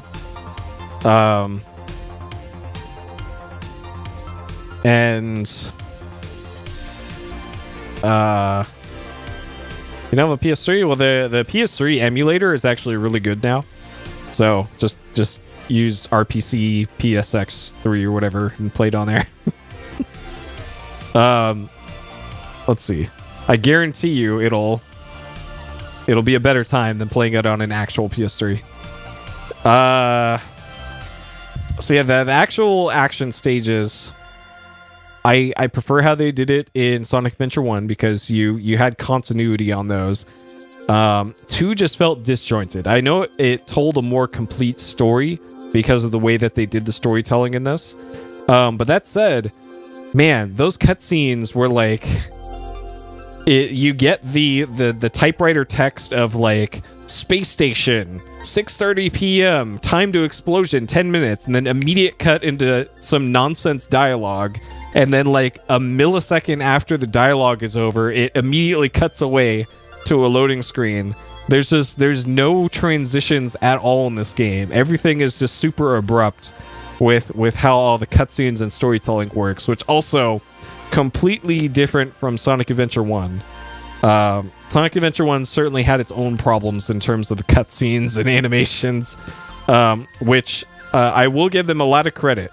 The expressiveness of the characters in the cutscenes and generally like during gameplay, so much better, so much improved in Sonic Adventure 2. There's a different style that they use for the characters where like they have longer arms and legs, and I think longer like fingers too, so they could do more with that. It seems like there's more expressiveness in their facial animations and aren't just goofy like that they were just awkwardly transitioning between in the first one, where it seems like an actual human who actually knows what faces should look like and animated these characters, unlike the first game. And good on him for it. It really improved the animations, at least in the graphics for the cutscenes. The story and all that, as nonsense as it is, hey, fine. It's a Sonic game. You're not expecting art here, you know. Leave that for the fan fiction. There's certainly more to the story, at least, and because it was told in a kind of more coherent way than the first game, it made more sense in the first game, so we'll give them that as well. But if I had to like make a tier list or a ranking of all the action stages in this, it would be the Knuckles and Rouge sections. There's a power gap to the Sonic and Shadow levels. And then I'm going to move these way up here, because way down here is Tails and Eggman. Just absolutely the worst. The worst. It largely ruined this game for me, because it felt like in the Dark story, at least half of the levels were Eggman levels, where all you're doing is just beep, beep, beep, beep, beep, beep, beep, beep, beep, beep, beep, beep. And oh god, it was just a bad time. I totally am going to do PSO. I'm not sure how I'm going to do that, if I'm going to do that solo on Dreamcast or doing like a multiplayer thing. I don't know.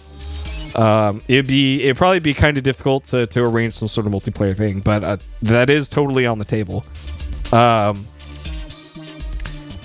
So let's see. So that all said, I gave Sonic Adventure 1 a 2 out of 5. That game was not very good. It had its moments, sure. And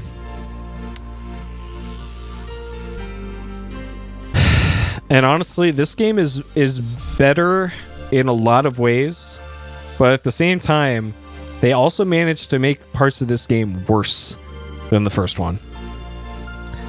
So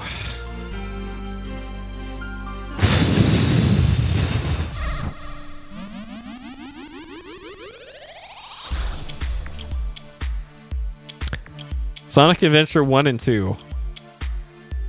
Not very good games, as it turns out. So there we go. 9 hours, 46 minutes, 114 deaths. 3 parts. The final part took me about 2 hours to do the, 4 levels and the 2 bosses. Yeesh. Okay, there we go. This game kind of sucks.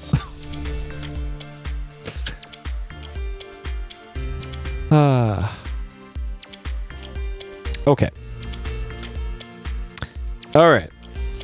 Okay, we can continue discussing Phantasy Star Online in a moment. I'm going to step away for a couple minutes here. And I'm going to do some Fall Guys for 45 minutes so we can talk about PSO here when I am back shortly. Stay tuned.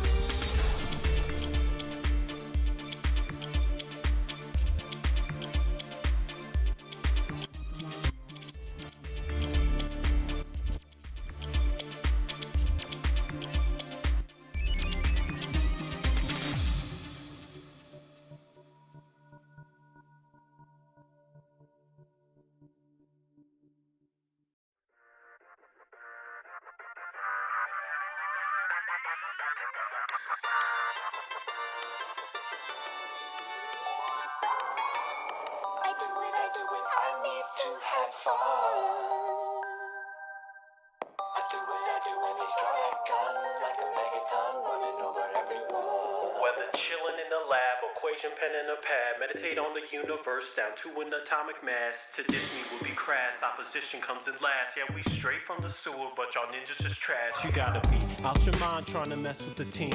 A warrior keeps it chill, calm and serene till a villain pops up in the civilian's path, and I step in and play whack-a-mole with my bow staff. Late night heroes, bright lights of the city, cruising in that turtle van, and I got the whole crew with me. Lasers on the roof, computers in the back, hooked up by yours truly. Shredder, where you at? Divide the pie, subtract the whack, add the fact that we hold it down in every city on the map. Multiply by the brain power I possess. That's a recipe for success. Yes. I do it, I need to have fun. Okay. Oh man. All right.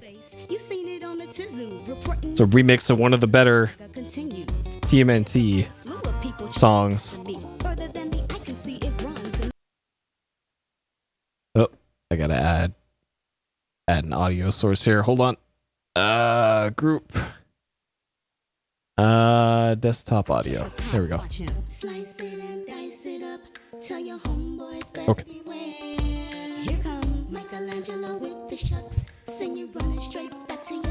All right, time to get mad at children here. I doubt there's any children up this late. Okay, dailies have not reset. Okay, let's start off with some gold. This is the one where I was getting real idiots this morning.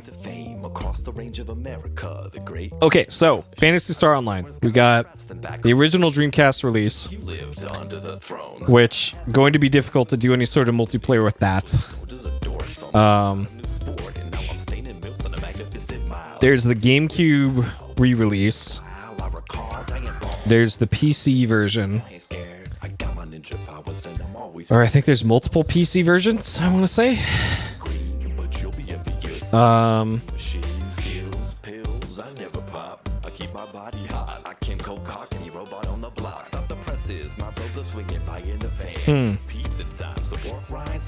But yeah, if I'm just doing solo, my first inclination, oh god, it might be over already. Okay. Is to just do the Dreamcast version.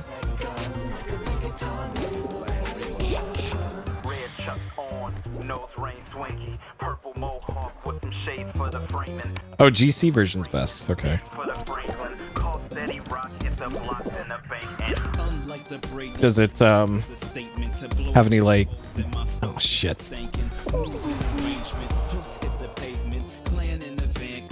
Weird stuff. Okay. And it's roughly equivalent to the DC experience. I recently found out last night, doing science for this. Even though this says if you leave now, you forfeit all your awards, you don't actually forfeit all of them. You forfeit some of them. Which means I don't have to spend 15 seconds every time in the you lost screen. So I can play outside of it. Yeah, I remember the only things that I really remember from DC1 was it spawns you on that ship that has like the shopping mall in it, and then you go over to the warp pad and warp down to the levels. You saw your first tweet? So did I. There's somebody flying around a couple days ago, and then somebody warping, which I'm not sure if that was just lag or cheating. All right, get this guy out of the way here. All right, we might be able to sneak this one in. Oh.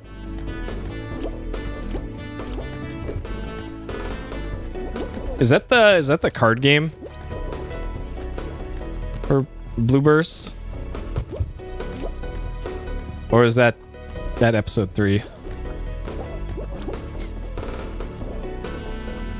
Well, the flying around was on Hexagon, and the guy was literally floating at the top of the thing.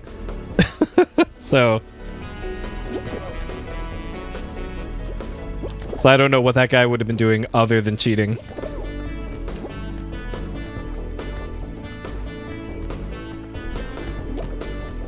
Oh, interesting. I'm not sure who it was. It might have been an Ezio. But they were, like, everybody else was eliminated, and they were floating around at the top of the screen, so...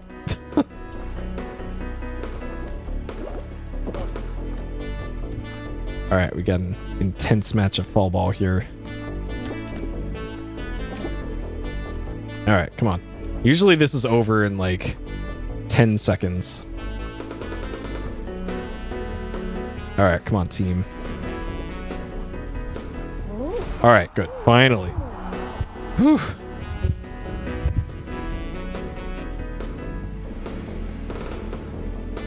Oh, blue burst. Because, yeah, there was, wasn't there, like, a straight DC to PC port at some point, and then there was, like, a remaster? Is that what blue burst is? Or is that the only PC version that came out?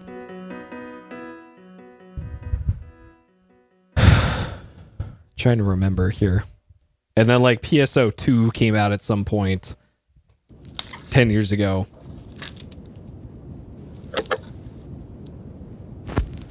Only one, okay. Yeah, it must be some other game that I'm thinking of that had like multiple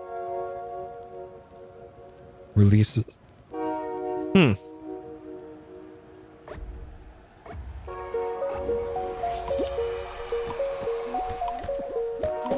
Okay. Alright, I think we got this.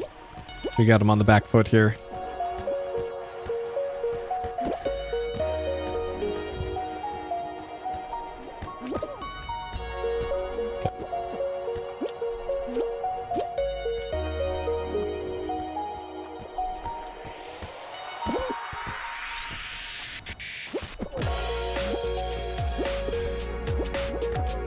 Alright, get him. Get him. Get him. Get in there. Shit. I did, yes. The Halo stuff was pretty easy.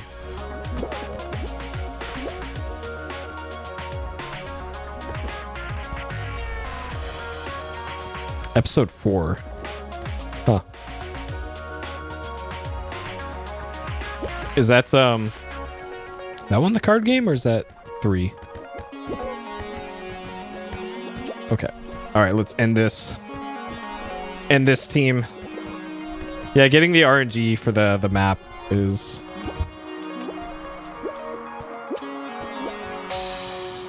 all right. Oh, goalie, you better not fuck this up. Okay. All right, good. We won. I did my part grabbing the guy who was attacking our goal. Blue burst, huh? So is that one on Steam then?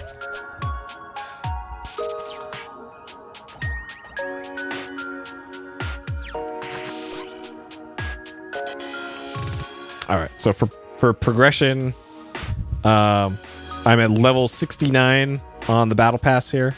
Right there, level 69. So I played this a fair amount. I don't know when the end of the season is, but I'm a decent amount through the battle pass here.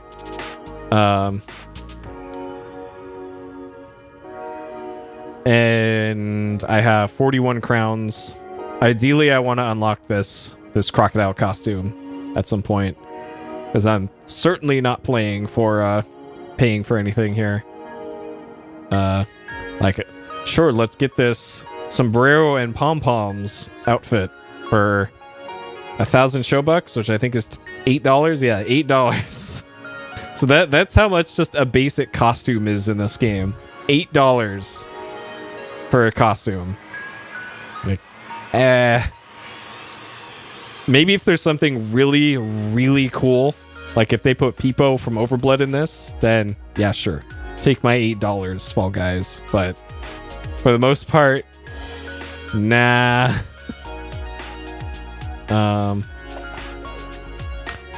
Okay, let's do solo show. I actually won a solo show this afternoon as well. Ultima PSO server. Okay, so that's like the active multiplayer stuff right now. But it's not on like Steam or GOG though.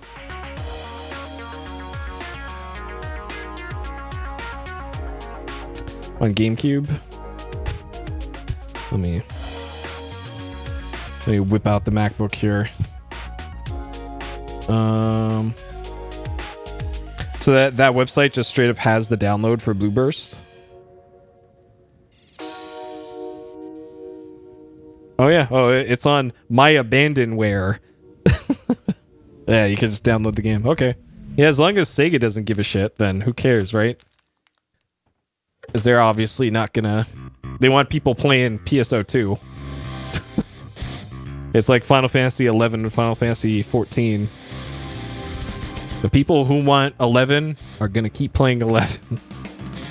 Same thing with EverQuest 1 and EverQuest 2. Nobody cares about EverQuest 2, but plenty of people still play 1. Okay.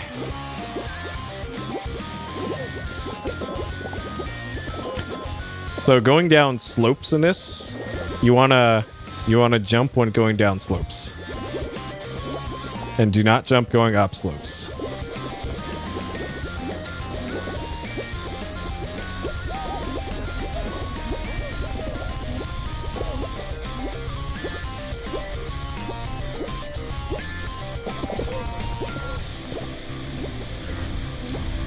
The keyboard, God.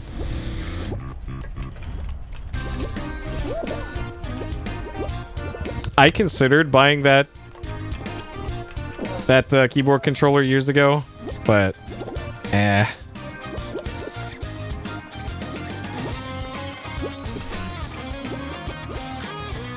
Was that Hori that made that?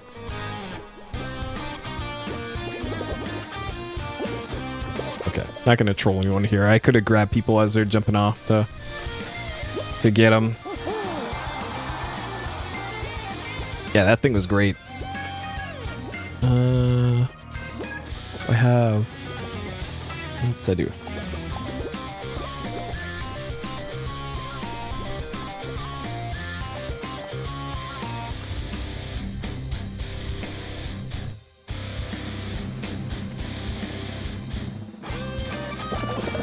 Oh, I'm sure there is for cheap.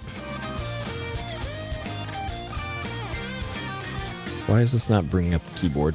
Firefox, why are you so garbage? Like, I can't type without a keyboard, Firefox. Oh,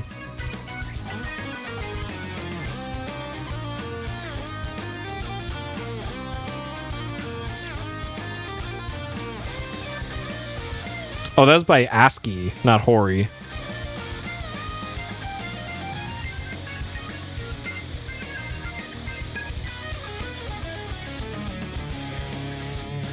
This thing. That thing. Nice.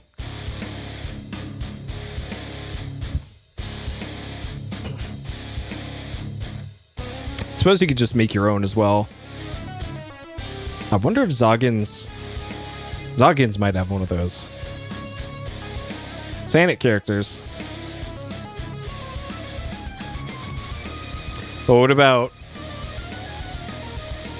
Oh, there's just straight up debug commands in it to do that?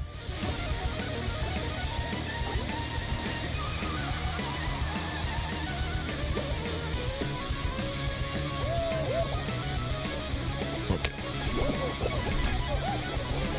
Here. Oh god. Great. I panic hit the dive button instead of grab. This level can really screw you over. Especially if people are hitting buttons on the other side.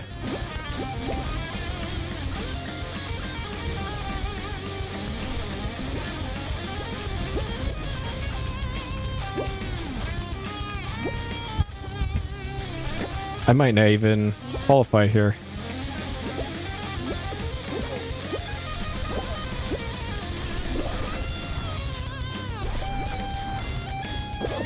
Shit. Okay. Alright, we're good. We're good. Shit. Okay. Alright, we did it.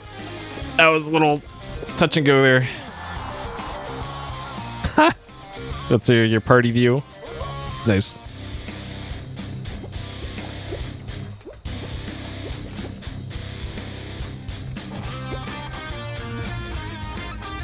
Can people still use Game Shark codes in Blueburst to crash the server?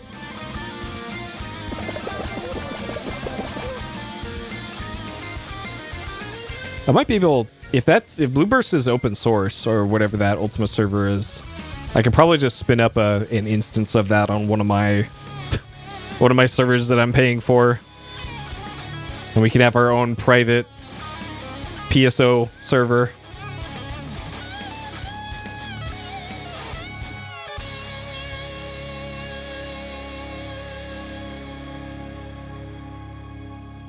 I know, right? That's a dream. You can spin up one of those. Oh, let me see if it is. Oh. Firefox is not going to let me type, though.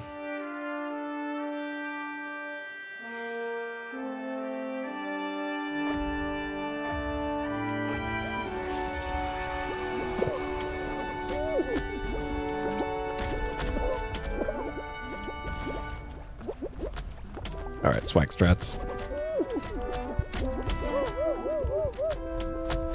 Look at all these noobs running around.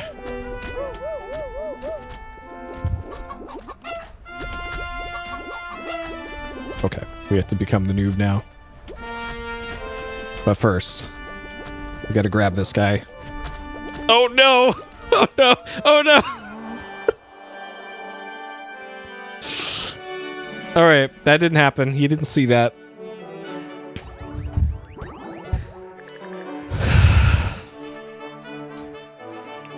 Fuck.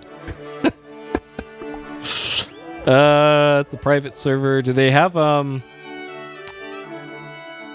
is there a GitHub for, like... There we go. Solibum. History status. Login. Oh, this is just... Somebody made a GitHub for how to log into their own server. They're not actually going to post their code.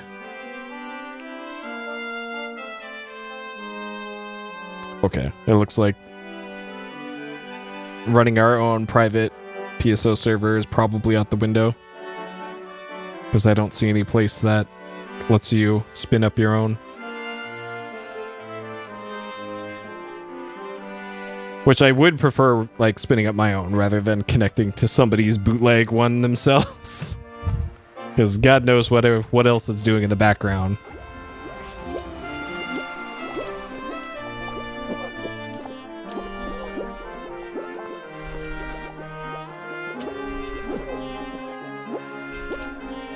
Oh, there might be one available, and I just haven't found it.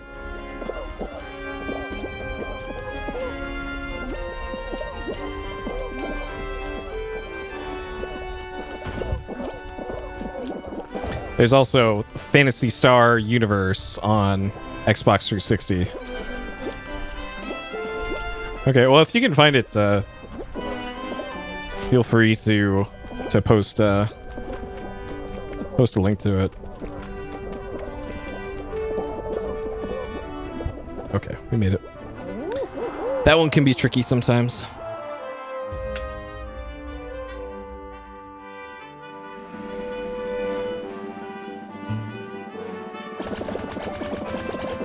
Sylvarant chip server. Ooh, okay. Patcher login server. Repository. Okay, that's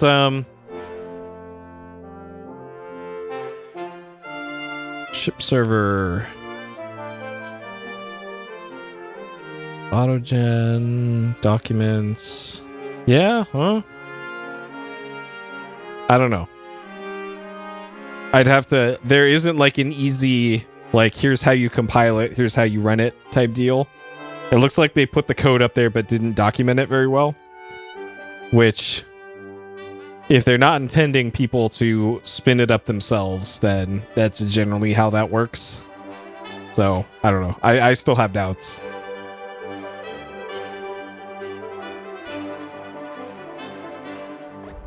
All right, we're right behind D's nuts. We must defeat D's nuts.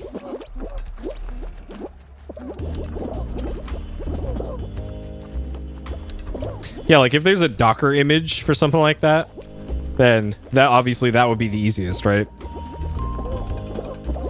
So that'd be the first thing to search is just go to Docker, see if there's a Docker container for whatever weird bootleg PSO. Oh no! Okay.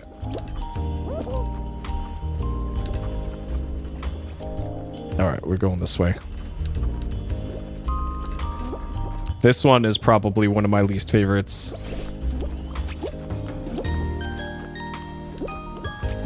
This sounds like Animal Crossing.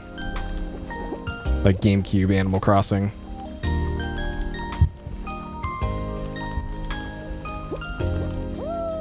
Well. And it is. Soothing Rain.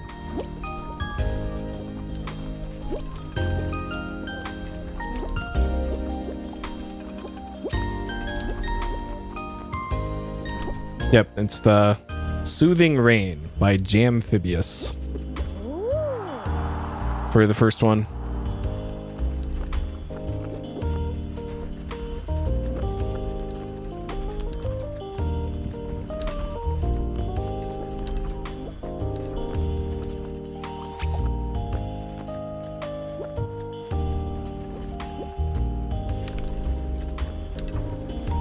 Let's see.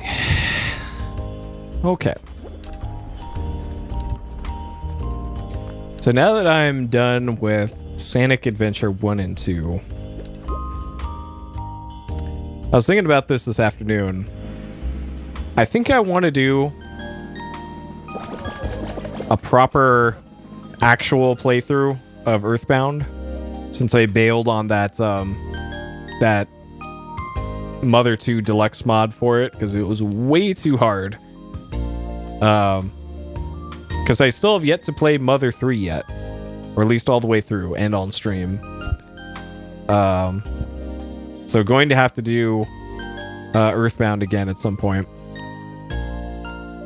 So I think that'll probably what I play alongside Doom 2016. Because there will most certainly be days where I won't be feeling like playing Doom 2016 for how high energy that game is.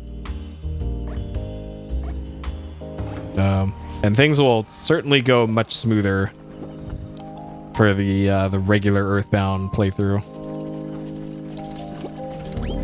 Okay. Nope, nope, nope, nope, nope, nope, nope, nope. Nope, not today. Oh, God. Okay. Not today. Oh, dude. I thought I was safe. All right, I just got Falcon fucking punched off the map. Okay, so apparently that strat is not viable for that. I thought it would be. Yeesh. Okay, let's see if there are literal children on today. Let's do squads.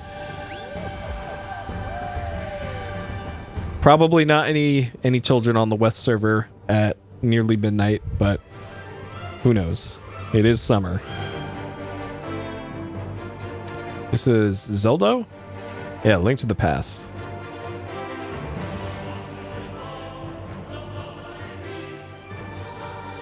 I think Link to the Past is probably the next Zelda I'll be playing. Now that I beat Zelda 2.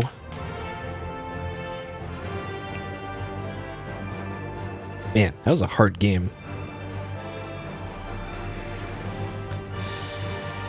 Big drama where Dev's got an argument there. Stole a bunch of server code, forked in its own thing, released it on the world. Interesting. Okay, that probably explains why there's very, very little documentation for it. If it all got released as a result of a leak. That most definitely explains that. And I think I've heard of similar drama with other... Like, I know WoW private servers have drama like that every single week. Alright, time for this bullshit. Like, well, I guess we lost already. Unless this one. Nope.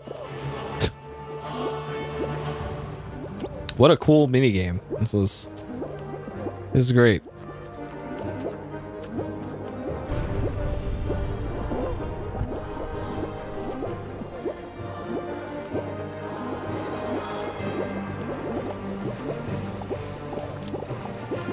Yep. Once you get down to the 4 doors and the 3, there's only one way to go. And there's no hammer here, so this is definitely over.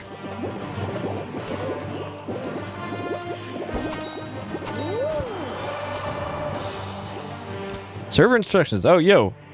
They're pioneer2.net. Okay, so for this, if you go to leave show, it says, warning, you're still in contention, you'll abandon all rewards. This doesn't actually not reward you with stuff. Like I've checked those, the number for the season progress, and it does actually give you the XP, even if you leave early. So there's no need to stick around for the results screen. Oh, huh. Okay, so SQL version, DAT version, ship server. Yeah, so SQL for the login, that makes sense. Okay.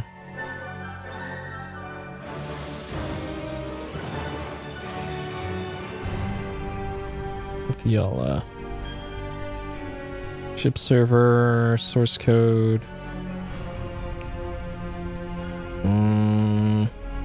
Oh, these are Windows files. Hex edit in your IP address into the PSO executable. Oh man. I'm seeing all sorts of this shit again, please. I'm seeing a lot of red flags on that post. Giant red flags. So being forced to use a Windows server is one of them.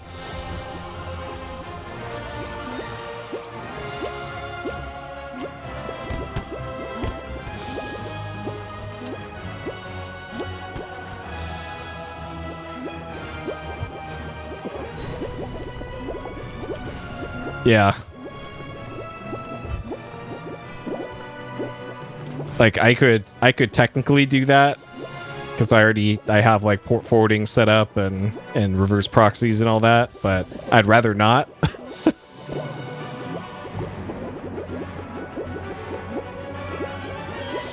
I doubt there is. If there was a good method, it would be a Docker container, because that's kind of how everything is distributed these days. All right, are we at least gonna qualify?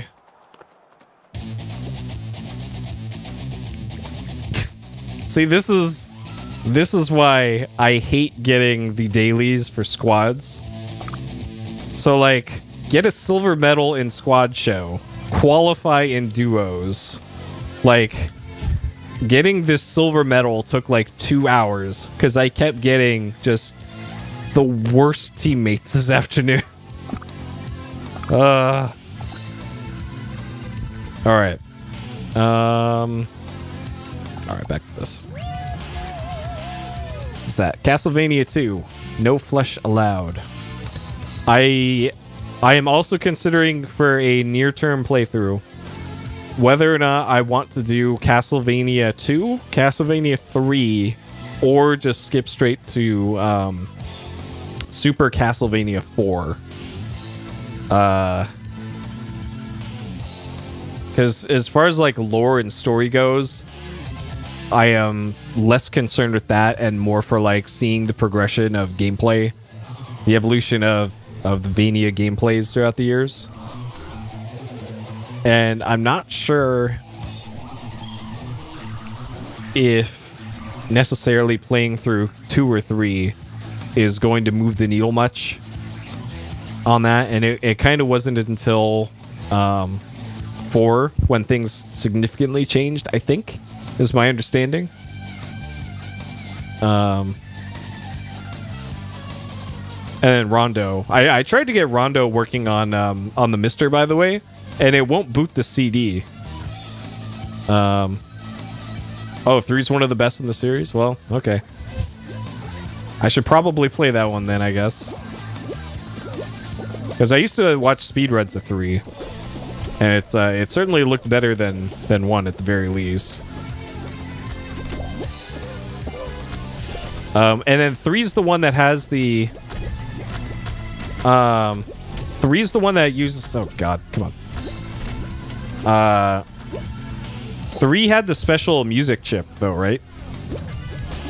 That was kind of the unique thing about... No, it's 2 that's not well liked. All right, we're just trying it. Oh God. All right, I went for it.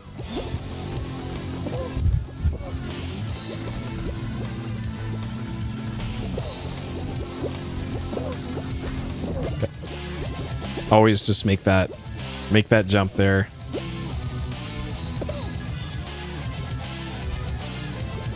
Okay, I'm not sure if Mr. can emulate that chip. Okay. Yeah, last one in. Let's go. You didn't like 3 as much? Why? Because it's, like, didn't do enough, or, like, compared to 1 or 2? Because the general consensus that I've seen about 3 is more of that? Okay. I think it's at least worth a look. At the very least. Chrono Trigger. Flow of Time. Chrono Trigger is also on the sometime soonish. I've been thinking about Chrono Trigger more often a lot lately. I don't know why. So I played through that game like 4 times, but I've never beaten Chrono Trigger. Could always quit if I don't like it. Well, before I quit, I probably just save state in 3, because I'm not sure how 3 handles progression. If it's the kind of game that oh yeah, that's right. Radical Dreamers came out the Chrono Cross remaster thing, which I have, that fell off a truck onto my Switch, so I technically have that now. What is this shit? We got this again? Did I stumble on the oops all DoorDash?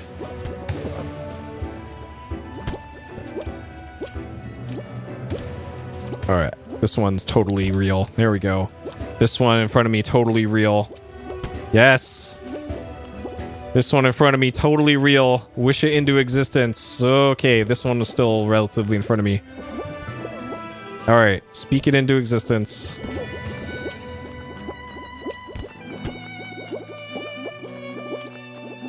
This is also technically a down slope as well. So if you jump while doing it, it is faster. Oh God, well, that one was over before I even made it to the hammer. Fucking DoorDash, man. Awful. They just need to delete that one from the game. It's like flipping a coin, the mini game.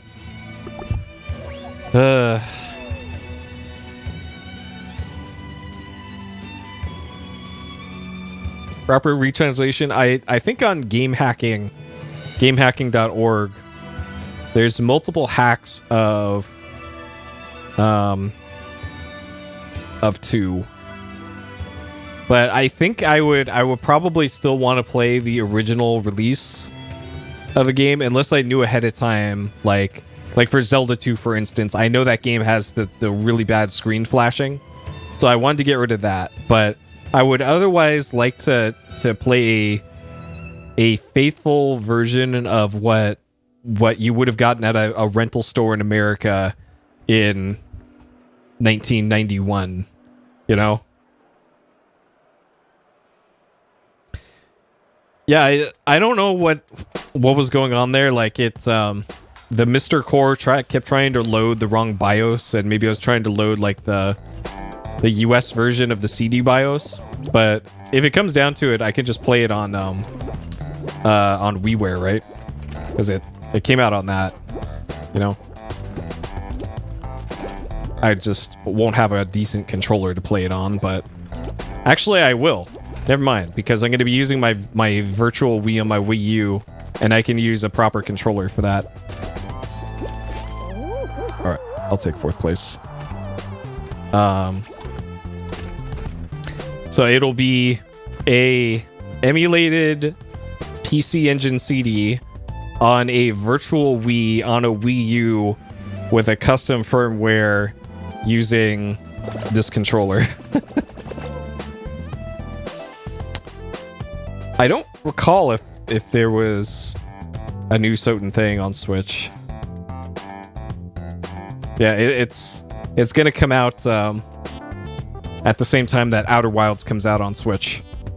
Because for whatever reason they haven't released that on Switch yet, even though they announced it like 2 years ago. Oh, it's on PS4? I wonder if it's on the PS Plus Extra then. Because for something like that, for Rondo, I'd be willing to pay the was it $6 or something for PS Plus Extra. But can't remember if there's any Konami games on there, so I doubt it. All right, Whirligig, we have a chance on this one.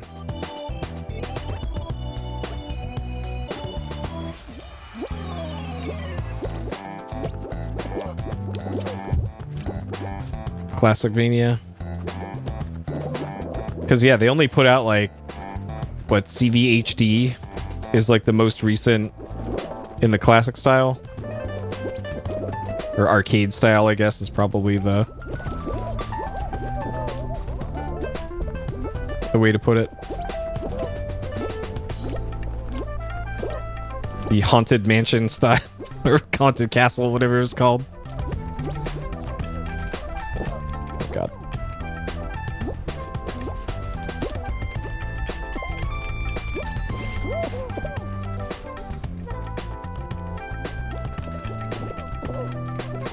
Get it there. Okay.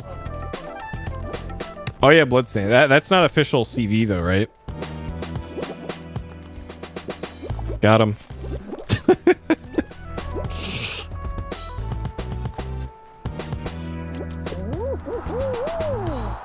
Castlevania Rebirth. Oh, I have that. I have that. Well, technically, I have all the WiiWare because. Okay. But Castlevania Rebirth, is that a remake of like 1 or something, or is it a completely unique thing?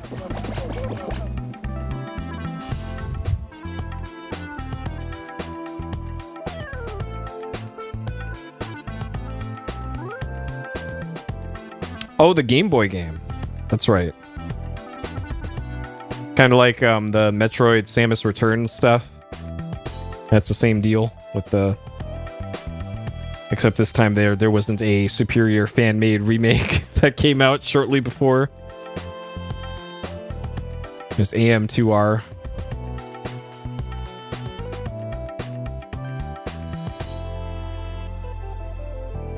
Okay. Well... How great could the story be for a Game Boy Castlevania game? Hey, here's Dracula. Go defeat Dracula.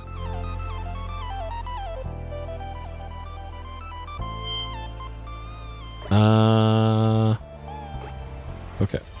This might be...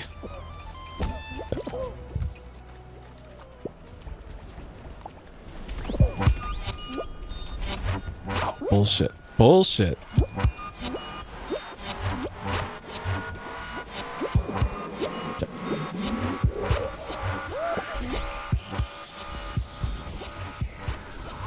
Okay. Here, up to here. All right. So for this, you want to go around the outside.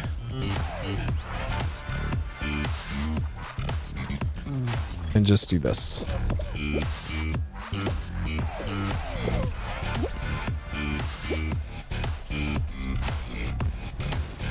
Nope, nope, nope. Oh, God. Okay. Well, nope.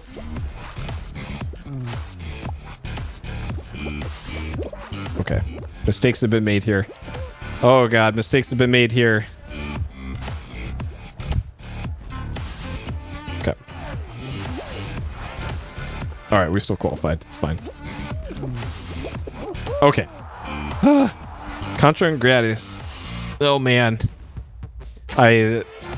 One of the few games emulated things that I tried out on the new MacBook was Gradius, or no, not Gradius, Contra. Oh man, I'm gonna have to beat Contra one of these days, and I'm probably gonna have to do it with the Konami code to start off with, and then maybe attempt to do it without it. I guess if I keep track of my deaths, I'll know how many I used.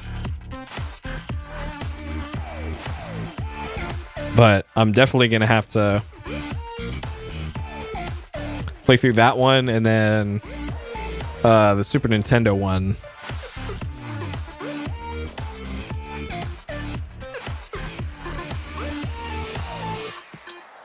Well, I don't know. Would that have been common knowledge, though, of the Konami code back in the day? Like, was that Nintendo Power? Or if you had to know somebody on the playground to tell you the code?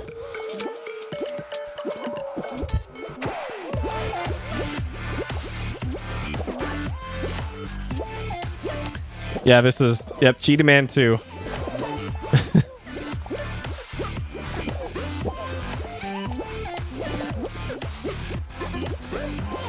Like, I don't recall hearing about that. Though then again, like, I don't think any of my friends even had Contra back then.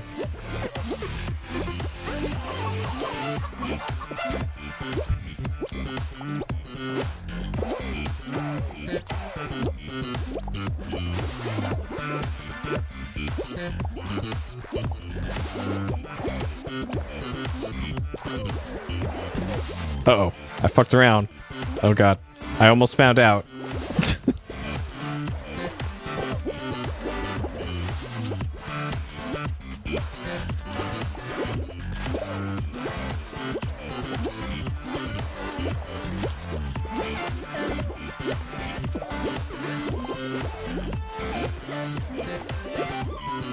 Okay, we should be coming up on the end of this.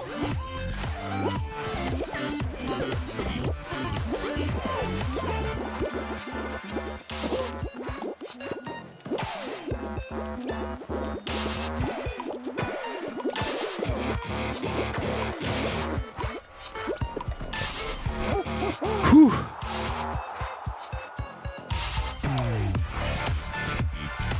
Let's see. So I'm looking over at my Dreamcast. Yeah, you can only really get eliminated there if you're just not paying attention. So looking at my Dreamcast,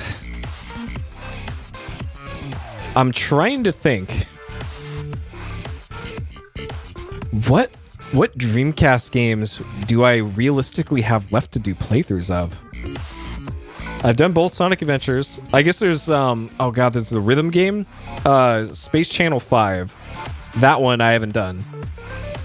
I don't think I've even seen that game played before. Space Channel 5, the rollerblading game, the Jet Set Radio, Jet Grind Radio. Oh yeah, Choo Choo Rocket. Oh, that's. Can Samba be played on a regular controller, or do you need the maracas for that? Because I'm sure those are not cheap. Are you kidding? Wow. Depth perception got me there. Okay. This guy knows what he's doing.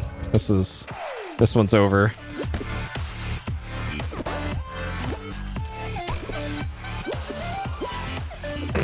This is a shameful performance here. All right, take your win, buddy. You earned it. Dry Martini 45. Yeah, Crazy Taxi 2. I don't think I've ever like won or been any good at Crazy Taxi. Oh, you God. No, I have not played Ill Bleed, so there's another one. Yeah, that one is a dank masterpiece from what I've heard. This guy could just stall out the clock at this point. Just keep hitting it to himself. This is a pitiful performance.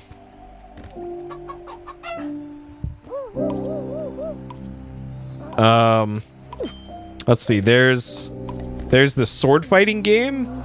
Was it Makken X? Because I think that got a US release.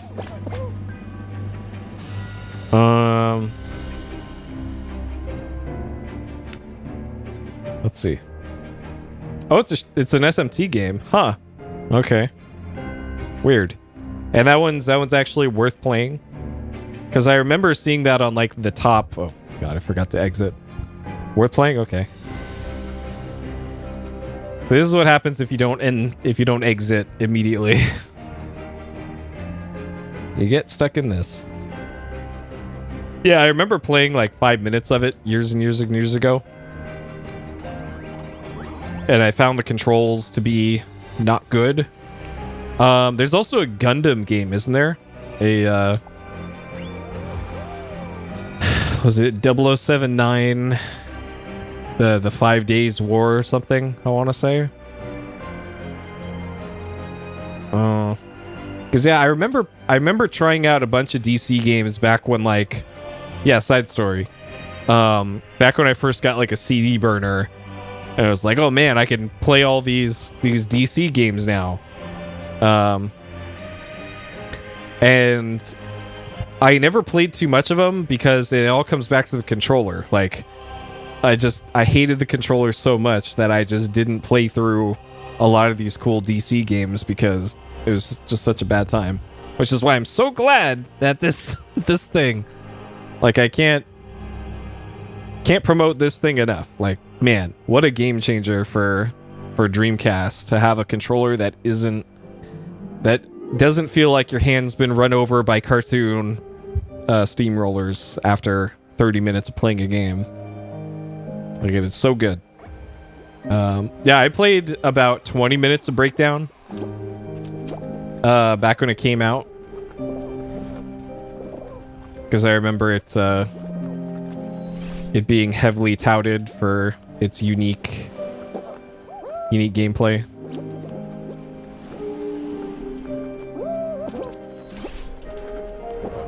And the fist fights were cool in Breakdown, but I remember once you got a gun, things kind of went downhill for Project Breakdown. All right, we'll just wait for this one.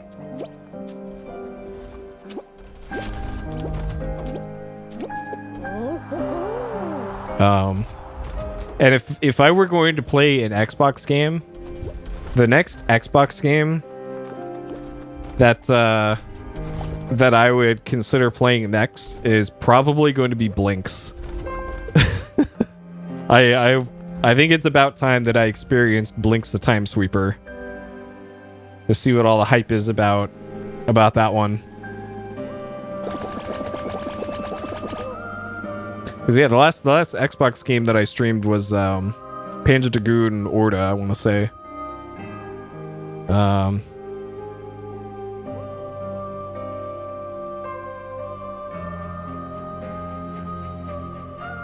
The Platinum Hits version? Why? Is it different?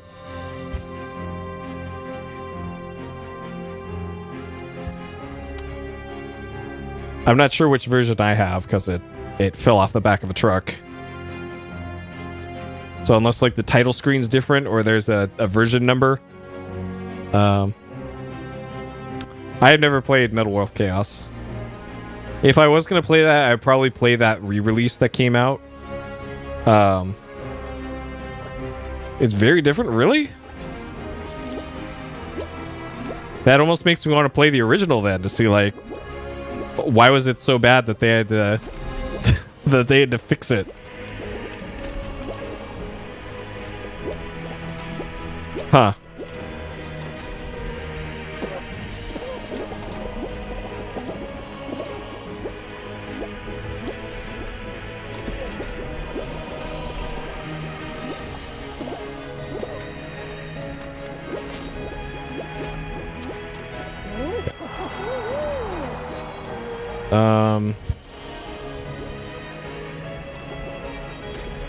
Interesting. Let me pull up the old archive here. I might be able to check which version I have.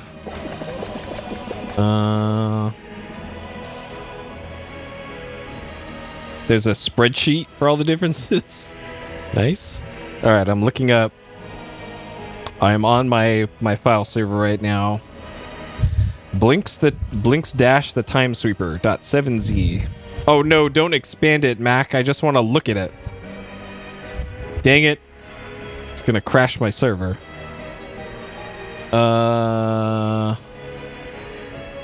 Open with archive activity? Can I not, like, look in it?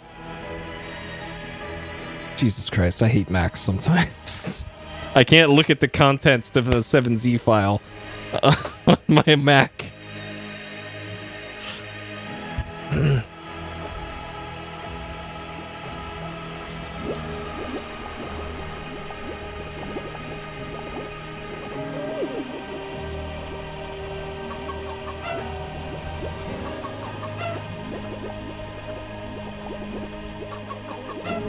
Alternate costumes.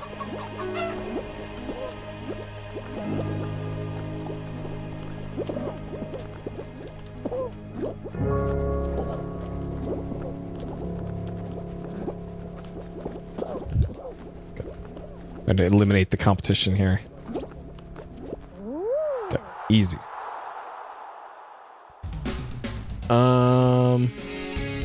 Yeah, do I have a great way to look this up? I'll have to look it up later. I don't have a system that's logged into my storage server right now.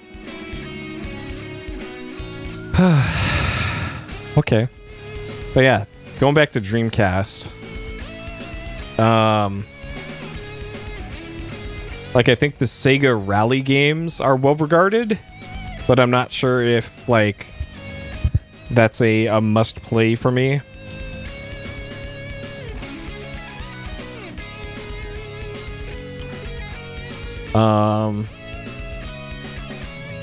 There's Power Stone 1 and 2, but that's just like multiplayer, right? Yeah, play Seaman again. I actually sold my Seaman microphone. Typing today, I don't have the keyboard, and there's a PC port, so I don't know. That doesn't seem essential to me, to be honest. All right, I would love to be able to control my character.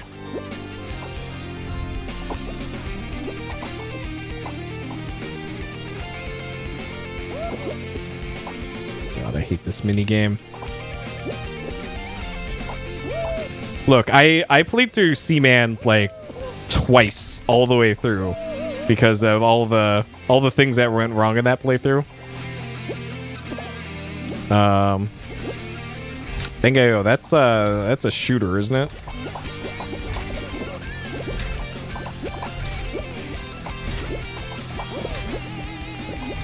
We're at 3 bubbles. This is really not looking good here.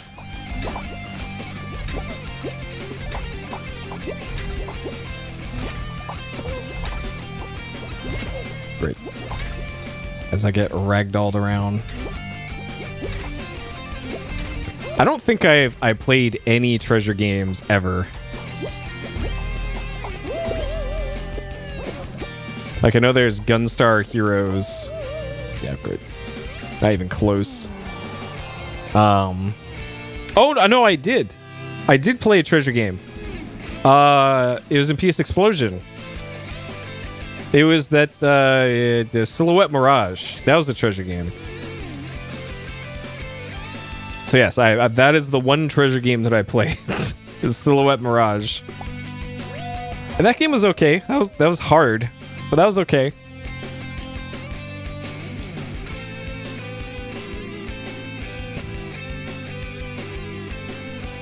Yeah. And I think, doesn't that game have a lot of similarities with Cuphead? Which the DLC for that just came out.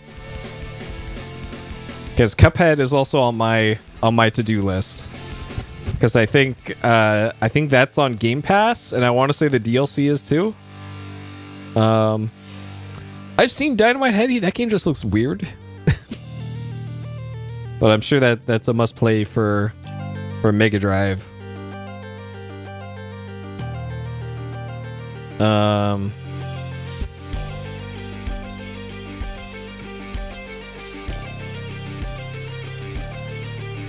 Let's see. I'm trying to think if there's... Yeah. Oh, it also, Silhouette Mirage, now that I think back on it, also reminds me a lot of Astal on Saturn. Mainly probably because of the art style, but also 2D side-scroller.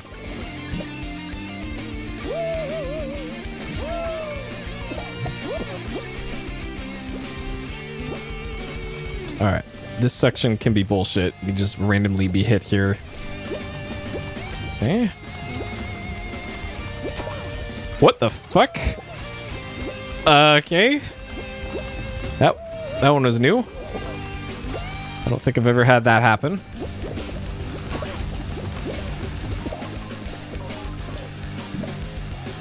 Okay, so for this, you want to get up here. You want to grab onto this.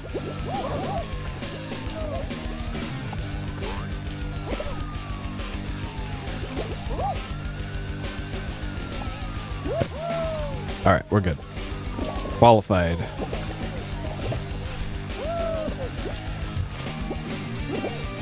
Wait, it's not game. It was at one. Shit. It was at one point. I might have to buy that one then. I know that Game Pass is getting a very important game in 8 days. That's going to be an incredible stream game at some point. Power washing simulator. I was considering getting out my Steam controller so that I could play it standing up and like get some beers for the once a decade that I drink and stand up and drink. I know, right? It's such a good deal for Game Pass. Yeah, Power Wash looks great.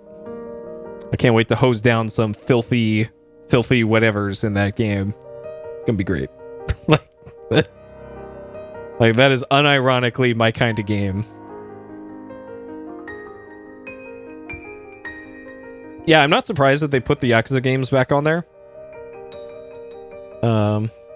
Read through Bing? What? Huh. This sounds familiar. Oh, Donkey Kong Country. Another series that gonna get playthroughs. Those will probably be one-sitting games for the Super Nintendo ones, at least, because I'm familiar with those.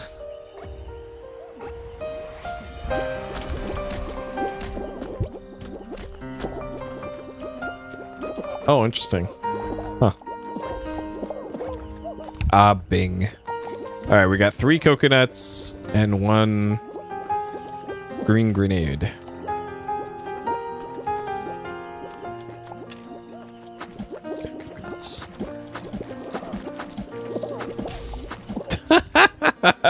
Got him. Got that guy.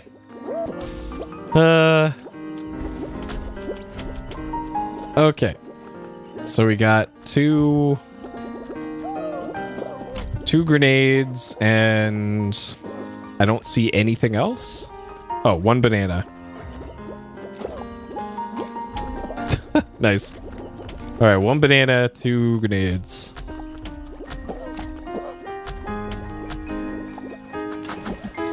Grenades.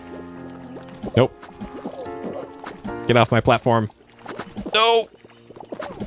Oh, dang. Someone got pushed off. 3 grenades, 2 pairs. This one's pretty easy. Okay. But yeah, I'm not surprised the Yakuza games are back on Game Pass. Because it seems like they're operating kind of like HBO and Netflix for like, oh, this is leaving our service soon. You better watch them or play them. I think this. Okay. Good, got it. Because I could have sworn that they had already like put the Yakuza games up there when the service first started, and then removed them, and then put them back up there, and then removed them, and now they're being put up again. I think. But it's not like all of them. It's only 0 and Kiwami 1 and 2, I think. So I'm sure whenever I get around to playing the Yakuza games, it'll be up on those. And if it really comes down to it, I think I own 0 from a bundle. And I have the original versions of 1 and 2. But I recently did learn why you want to play the Kiwami versions of those and not the original. Because it sounds like they really gutted the original releases of 1 and 2. So now I understand the argument for playing the Kiwami versions.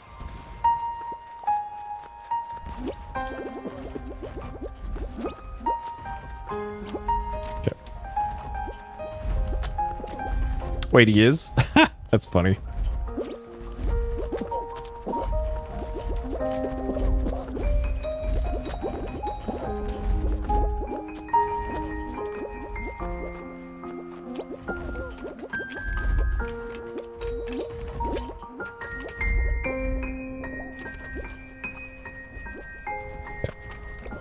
Yeah, it sounds like they messed up way more than just Americanizing the cast. So I probably still go for Kiwami.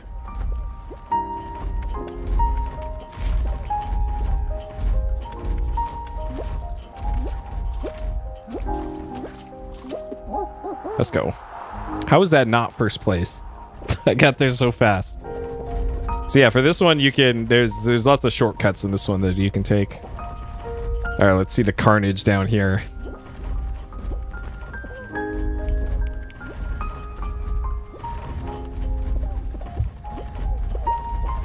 Kiwami's before 0. Yeah, what I've heard is that it's best to play 0, and if you really like it, then do 1 and 2. But if I play like 1 and 2 and I'm not feeling them, then that'll kind of like make me not want to play 0, right? I'm pretty sure I'm going to like these games already. Like, knowing what I know ahead of time about the series, I'm probably gonna like them. But on the off chance that I play 1 and I don't like it, I'm probably much less likely to want to play 0, you know?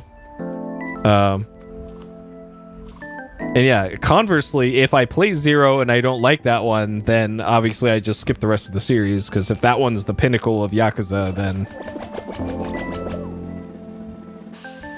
don't want to do the rest, you know? Yeah, so yeah, there's a lot of references to the other ones in 0 as well, but I don't know.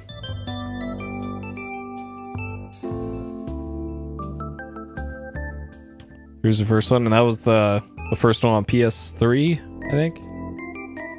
All right, Fruit Shoot. This is either going to be first place or last place. We'll see. All right, so for this, you want to take the hammer and always stick to the very edges. But sometimes if RNG is not in your favor here, then there's nothing you can do.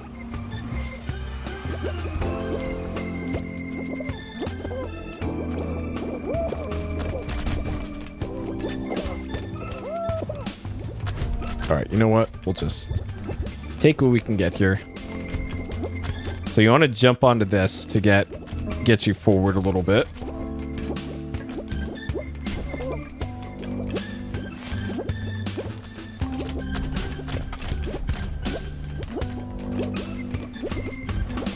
No. Okay. Oh god. Oh god. Okay. This might be over.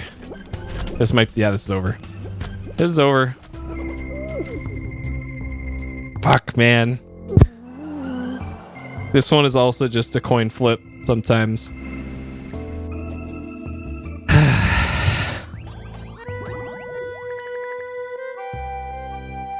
All right. Almost level 70.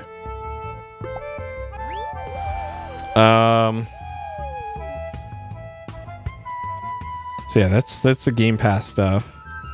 And that sucks that I could have sworn Cuphead was on Game Pass, but maybe that was one of the games that was on there and then they took it off at some point. Because they want people buying the DLC, I guess. I really want to play Cuphead. I have it on my Switch, but that's probably not going to be the ideal platform to play that on. I probably want PC for that.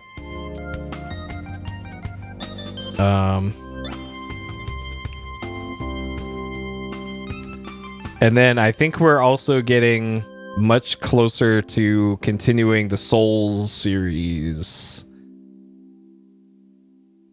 Because the next one is most definitely Dark Souls. That one was winning the poll last time I saw, so that I guess is the official winner. And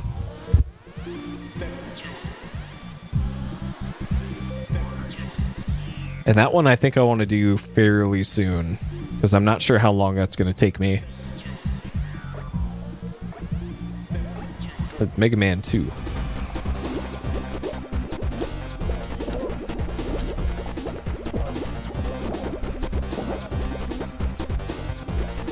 Uh-oh. This could end very poorly. Okay. I'm very surprised that it didn't tip over.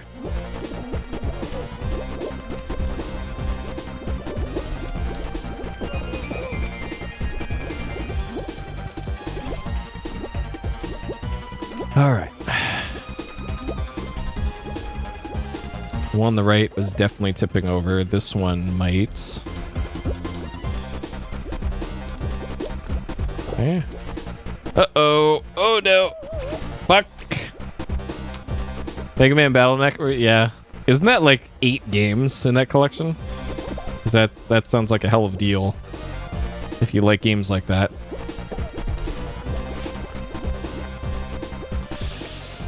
No! No! God! Fuck, dude.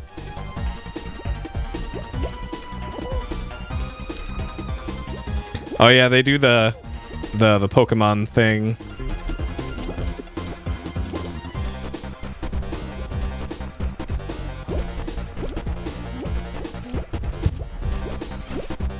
I gotta do a Pokemon game again, too, at some point. The last one we did had the cool underwater theme, and that is pretty much the most of what I remember of the last one. I couldn't even tell you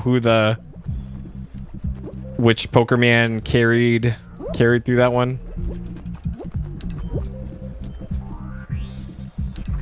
It wasn't Swampert.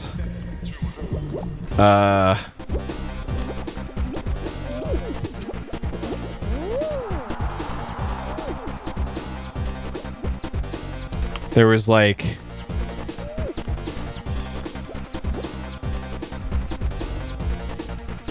the end of the main story was like some like Godzilla coming out of the water, and then you had to go through the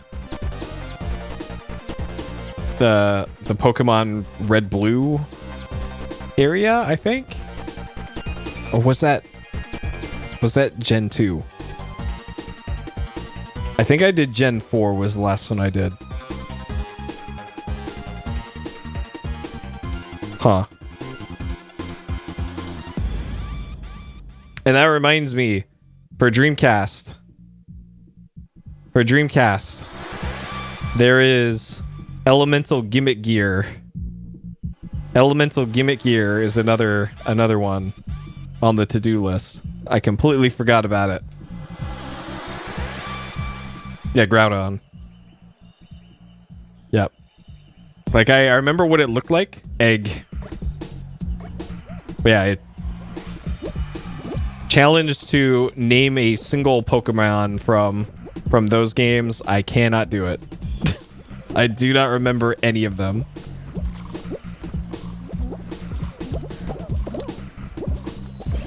And yeah, Elemental Gimmick Gear is like Alundra, kind of. It's weird in the ways that Alundra got weird. And it's similarly an action RPG.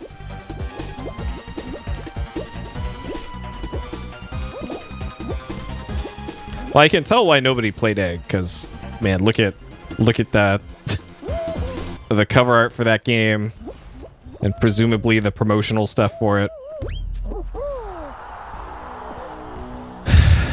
So yeah, Elemental Gimmick Gear, for sure.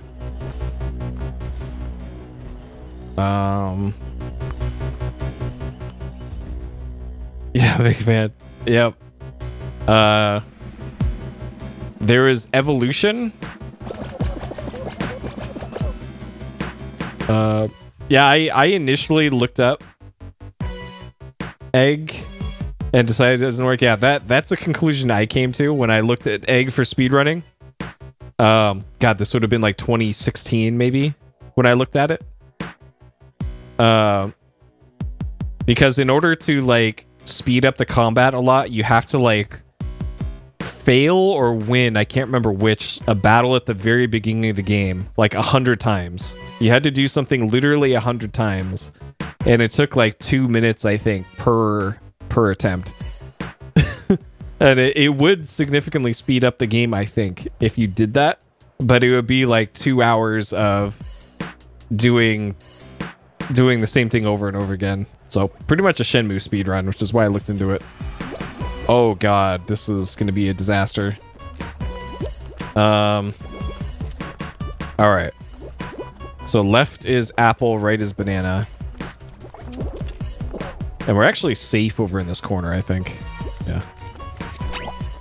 Yeah. Safe.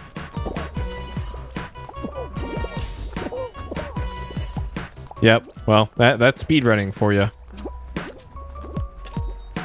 Okay. So cherry, banana, watermelons over there.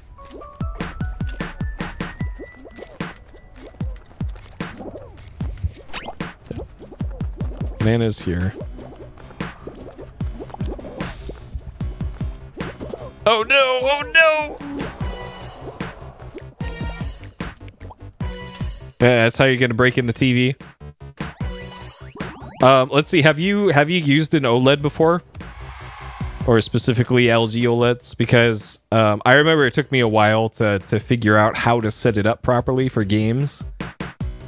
Because there are like particular things you need to do.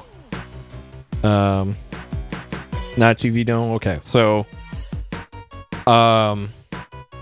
you want to name one of your inputs to PC. And if you're going to hook up a PC to it, make sure it's called PC. At least on my model, they might have changed it for the C1. But it unlocks a bunch of like PC specific functions for the display for like full color mode and I think some additional refresh rates. Let's see. You're going to want to keep the OLED backlight level to at most 80%. And then there's actually a power saver setting. And haven't set it up either. Nice. For adjusting brightness, you want to do it through the power savings menu and not through like messing around with the backlight or brightness or anything like that. Because it's a nice, clean way. Nice, perfect. To got him. To manage brightness on the display. Like if I'm streaming and playing a game on here, I have it set to minimum power savings mode. But for day-to-day use, I have it set to like high or maximum. just to save on power, because it is a significant amount of heat that it puts out, and it uses a significant amount of power. Okay. So that's a good way to minimize that. Shit. Okay. Plan B here.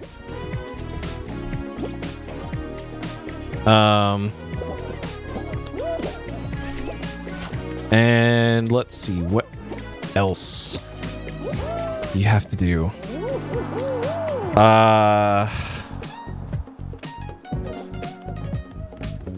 There's a few other things that I had to do.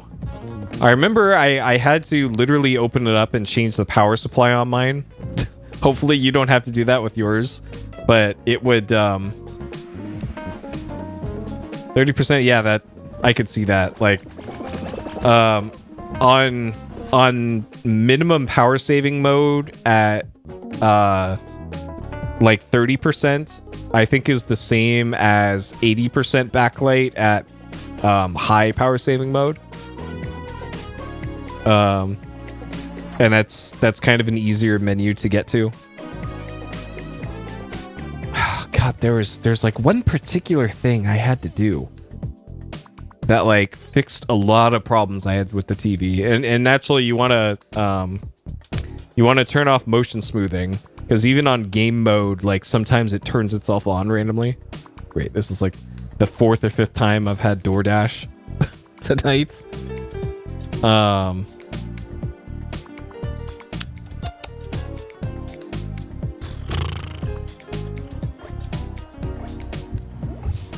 Yeah, the menu is certainly not intuitive. Great. For a lot of that stuff.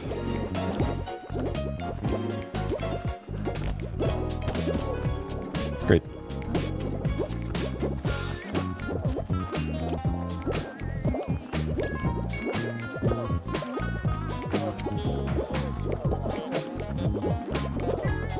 Okay. I think my only hope here is, well, I think it's over now.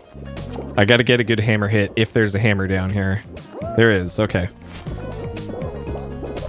Let's go. All right. Saved it. Let's see. There's an Ethernet port on the back of it, but don't bother plugging it in. Because it maxes out at 100. And oftentimes it's slower than using Wi-Fi. I know that's the case on my TV, and I think that's still the case even with like the top end models that are just coming out. For whatever reason, they cap it at 100 megabits for the network. Let me look at the remote here. Maybe this will remind me.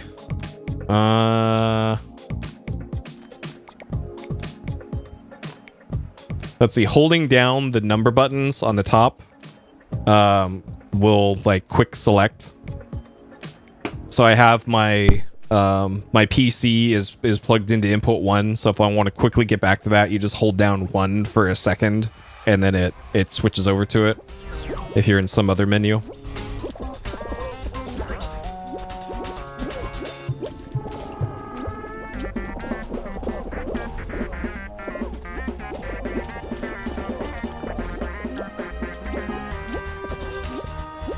I think I'll risk this. Oh, all right. Mistakes are made. Mistakes are made.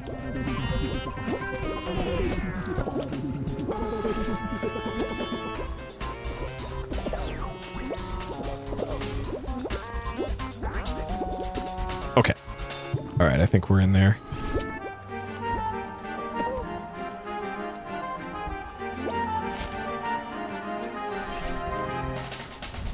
Uh-oh, I might not make this.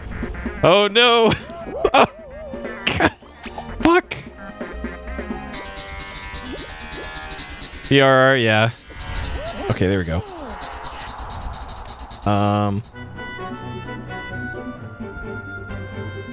Because I think that the VRR patch for PS5 just came out, but you have a Series X. Like, I know with my TV, mine's a B8 model. I could buy a motherboard for a C10 or B10, and I could just literally swap out the motherboard and get VRR for the panel that I have, but it's almost as much as just buying a new TV. So that's what's kept me from just doing that upgrade. Let's see what else. If you're doing any like VR or Kinect or anything that uses a laser projector matrix thing, like I think Kinect 2.0 does, the screen is so reflective that it's going to disrupt that, unfortunately. So you have to be a fair distance back from the TV in order to not have a really bad time. Okay. Oh, good. It's the multi-ball version of this. Great. Alright. The single ball version of this is easy enough, but this one, you have to kind of pay attention. Whew.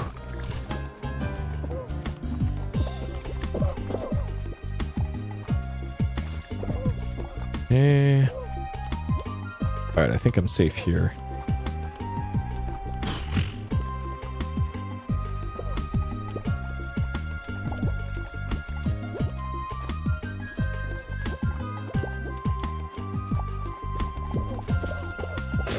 Got him. Oh god. I might get got here. Okay. Alright, we're good. We good. Got him. Okay.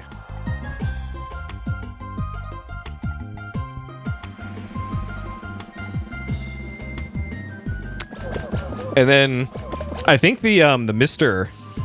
actually got VRR recently. I don't know if it's in the official current build of it, or if it's like an experimental thing that needs a special version of the OS.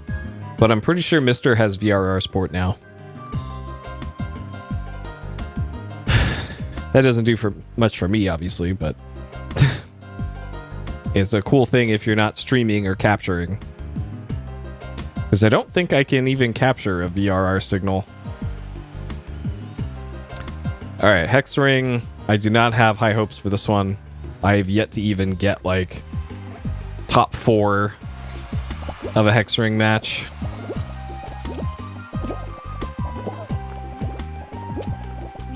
I know, there's so much cool stuff for it. Which is why I'm so glad I got mine early. I like haven't had to deal with scalpers and shortages and all that. Because I just randomly picked one up. Because I wanted to make my own FPGA capture board. So I was like, huh, the OSSC uses this chip, so I guess I'll just buy one of those. And then it sat on my shelf for a year plus.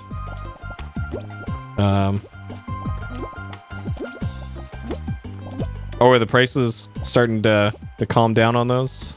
Oh god. Well, great. Direct from Jurassic. Huh. I guess that avoids scalpers unless they're jacking up the price themselves.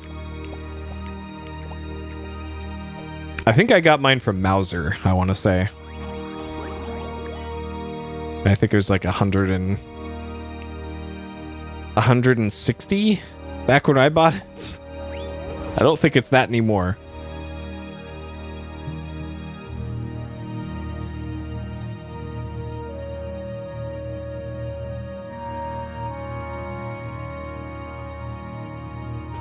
And I'm liking my custom PlayStation enclosure I made for my Mister.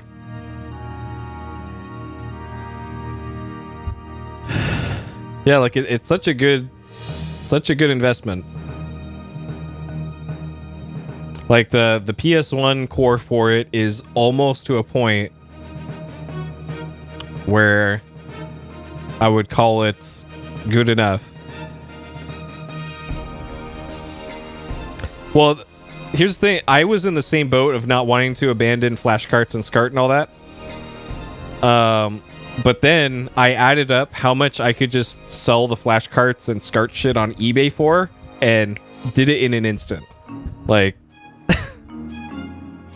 I think after I've sold maybe 2/3 of all the stuff I was trying to sell. Like, some of the stuff was going to be hard to sell, like my shitty NES with the RGB mod and stuff like that. I think I made like $4,000 off of flash carts and RGB shit and like weird consoles. Like, it was, I could buy like 10 misters for the amount that I sold all my flash cart shit for. Like,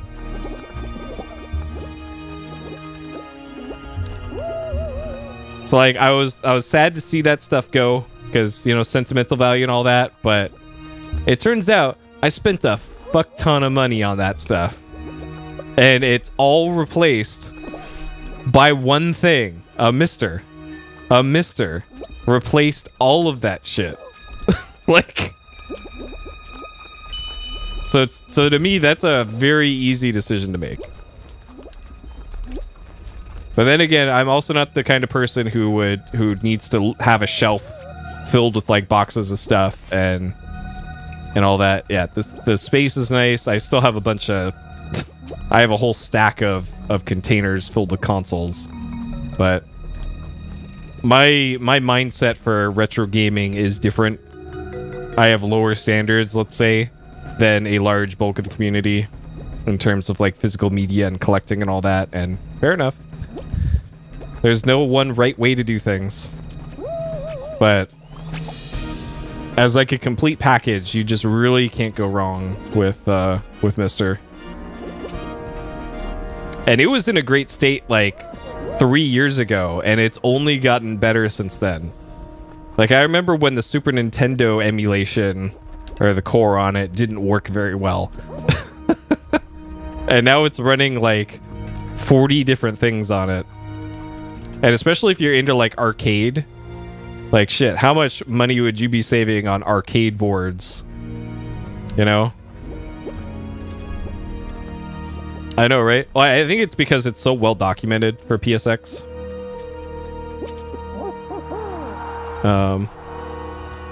Yeah. Well, it's kind of funny, the impossible thing for a lot of cores, because now, because PS1 and Saturn got made, if you go to the Mr. Forums, there's threads on there for like N64, and there's people writing like 500-word essays about, this is why the N64 core needs to be made. It needs to be made. We need to have one. And then there's people who actually know what they're talking about, being like, okay, here's this reason, technically, why this literally cannot work on a Mister. And then the people will reply with like, but I really want it. I really want it. You guys need to have it right now. Like, it's just sad to see. Like, come on. This is how people in the community talk to the people who actually make this cool stuff that they consume. Like, oh God, it's some of these posters on the Mr. Forum just need a little bit of tact. But there are very, very good reasons why there likely will not be an N64 core until there's a different, an upgraded version of the Nano, which I don't think is coming anytime soon. So, okay, so we got 3 coconuts, 2 pears. All right. And yeah, there is also a Jaguar core, but that one requires dual 2 pairs. So.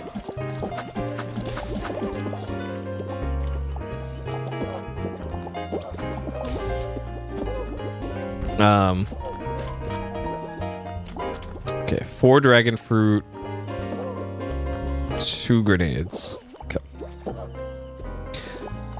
It sounds like the Jaguar core exists, but for there's apparently technical reasons why that is never really going to be an ideal state either. I think it's this. Okay, or not.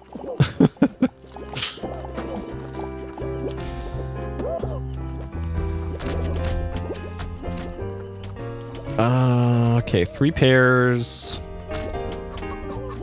2 bananas. Yeah, and like realistically, you don't really need more than shit. Are we all gonna die here? Okay. Yeah, it's just better audio for dual RAM. The only real good reason for dual RAM at this point is for the weird systems and for, I think, a few arcade things. But like, I'm in no rush to go out and get dual RAM at this point. What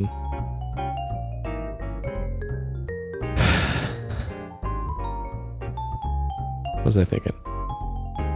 Oh yeah, there is also a possibility, I think, that technically 3DO is a possibility, which I can't wait to play the like 2 games. Because I actually still have my 3DO. I tried to sell my 3DO. I sold it to somebody and then they returned it to me because even though I tested it before I shipped it out, apparently like some caps gave out or something after I shipped it because of course. I think they just got buyer's remorse and like took a hammer to it or something. All right, we're getting bad RNG here. Dang it.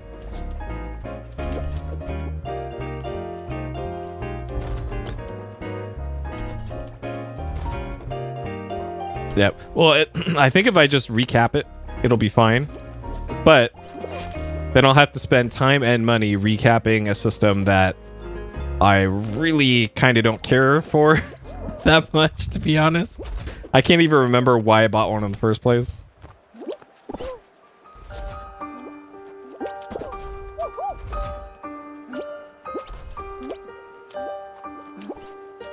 Oh, let's go.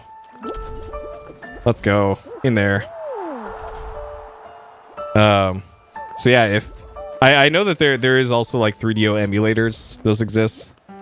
Yes, Dr. Hauser.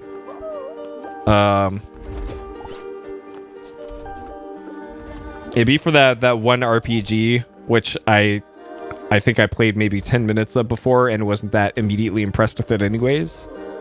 So, I'm not sure what else I would really care about on 3DO. Yeah, Lucien's Quest. Yep, that one. I don't know if there's like some shmups I think that are exclusive to the system as well, but I'm not too big into shmups. I'm not good at them.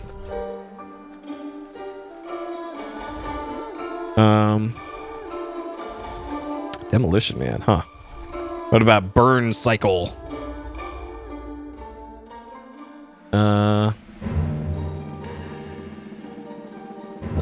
So yeah, that one's a possibility.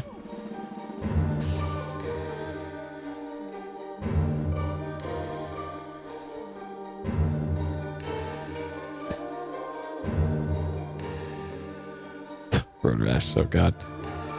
We still haven't done that one in Peace Explosion yet.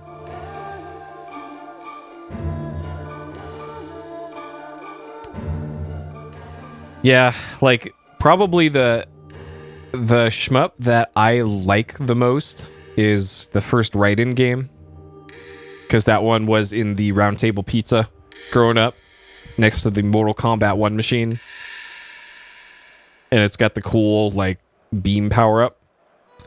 But then that's it. That's that's about all I care for shmups.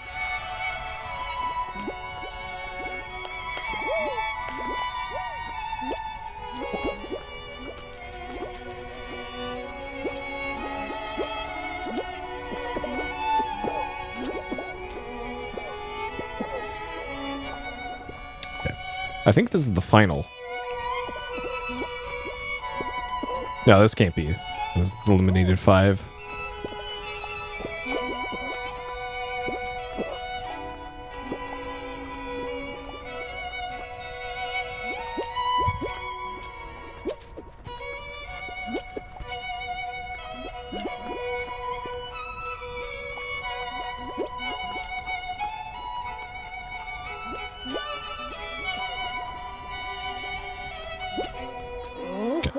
Easy.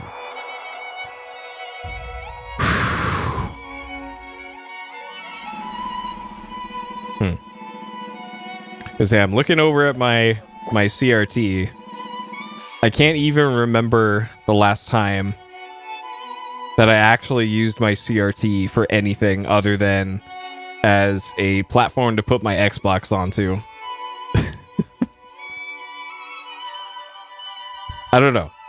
Like maybe I don't know if the price of BVMs is going to keep going up in the future, if I should just continue to hang on to it until BVMs to the moon and all that, or if like this is realistically going to be the most valuable those will be until they start breaking, or until there's better alternatives. Like I don't know, maybe the height of the pandemic in 2020 was the peak for stuff like that.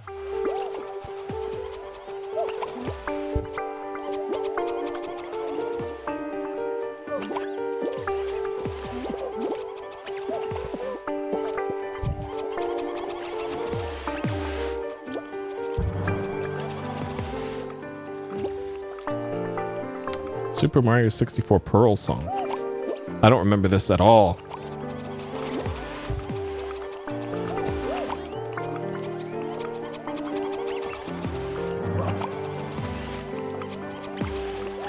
Yeah, like realistically,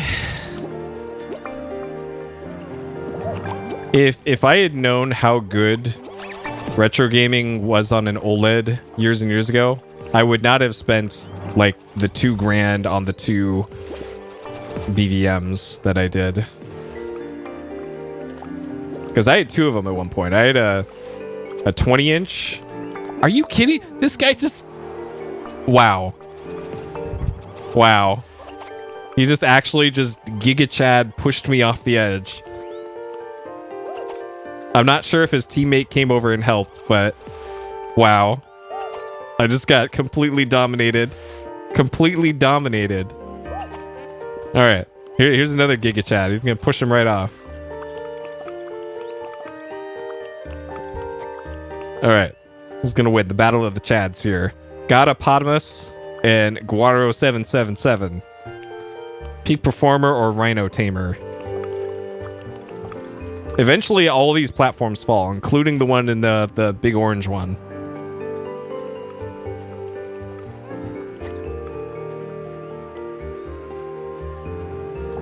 Uh-oh, uh-oh!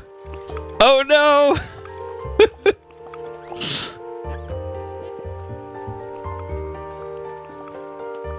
Oh nice, well at least it's a Trinitron.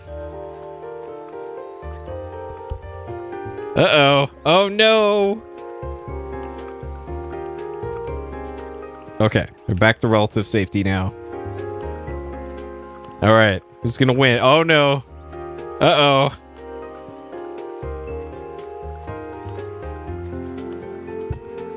Alright, Candle, you got this. I'm cheering for Candle. You got this, buddy. Oh no!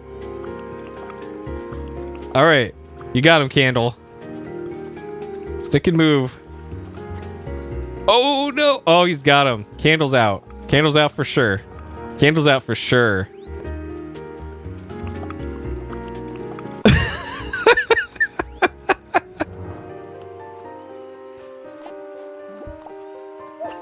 Oh, oh! Wow. Incredible victory, Guaro777.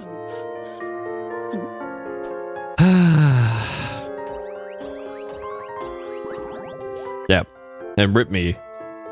I got completely dominated earlier. Oh boy. Okay. Alright, I think that'll do it for tonight. We saw the epic battle of Candle. Okay. So, finished Sonic Adventure 2. I don't think I'm ever going to play that game ever again. I might play the first game. I might play Sonic Adventure 1 at some other point in my life, but beyond like seeing the cool cutscenes and the cool music, of Sonic Adventure 2. Actually playing it, I don't think I ever want to ever again, to be honest. Oh boy. Yeah. So closing the particular chapter of that one. No, I'm not gonna play Battle. I'm not gonna play any more variations of Sonic Adventures. So thinking ahead, I'm not sure which Sonic game I'll do next whenever I get around to the next Sonics. I don't think I want to go to Shadow the Hedgehog. I'm thinking like Sonic Colors or something. Colors or Unleashed. Like, those are at least kind of well regarded. I know at least Colors is.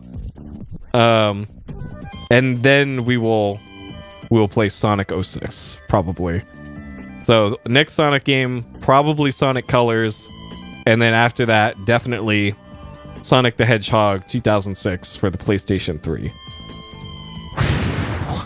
Can't wait. Can't wait. Let's see. As far as the next stream, either going to be Doom 2016, most likely, Earthbound, less likely, or some form of PS Explosion, as likely as Earthbound. Those are the three possibilities for the next time stream. But that'll do it for tonight. As always, thank you for watching. Hope you have a great day, night, morning, or evening, wherever you are. And I'll see you next time. Take care.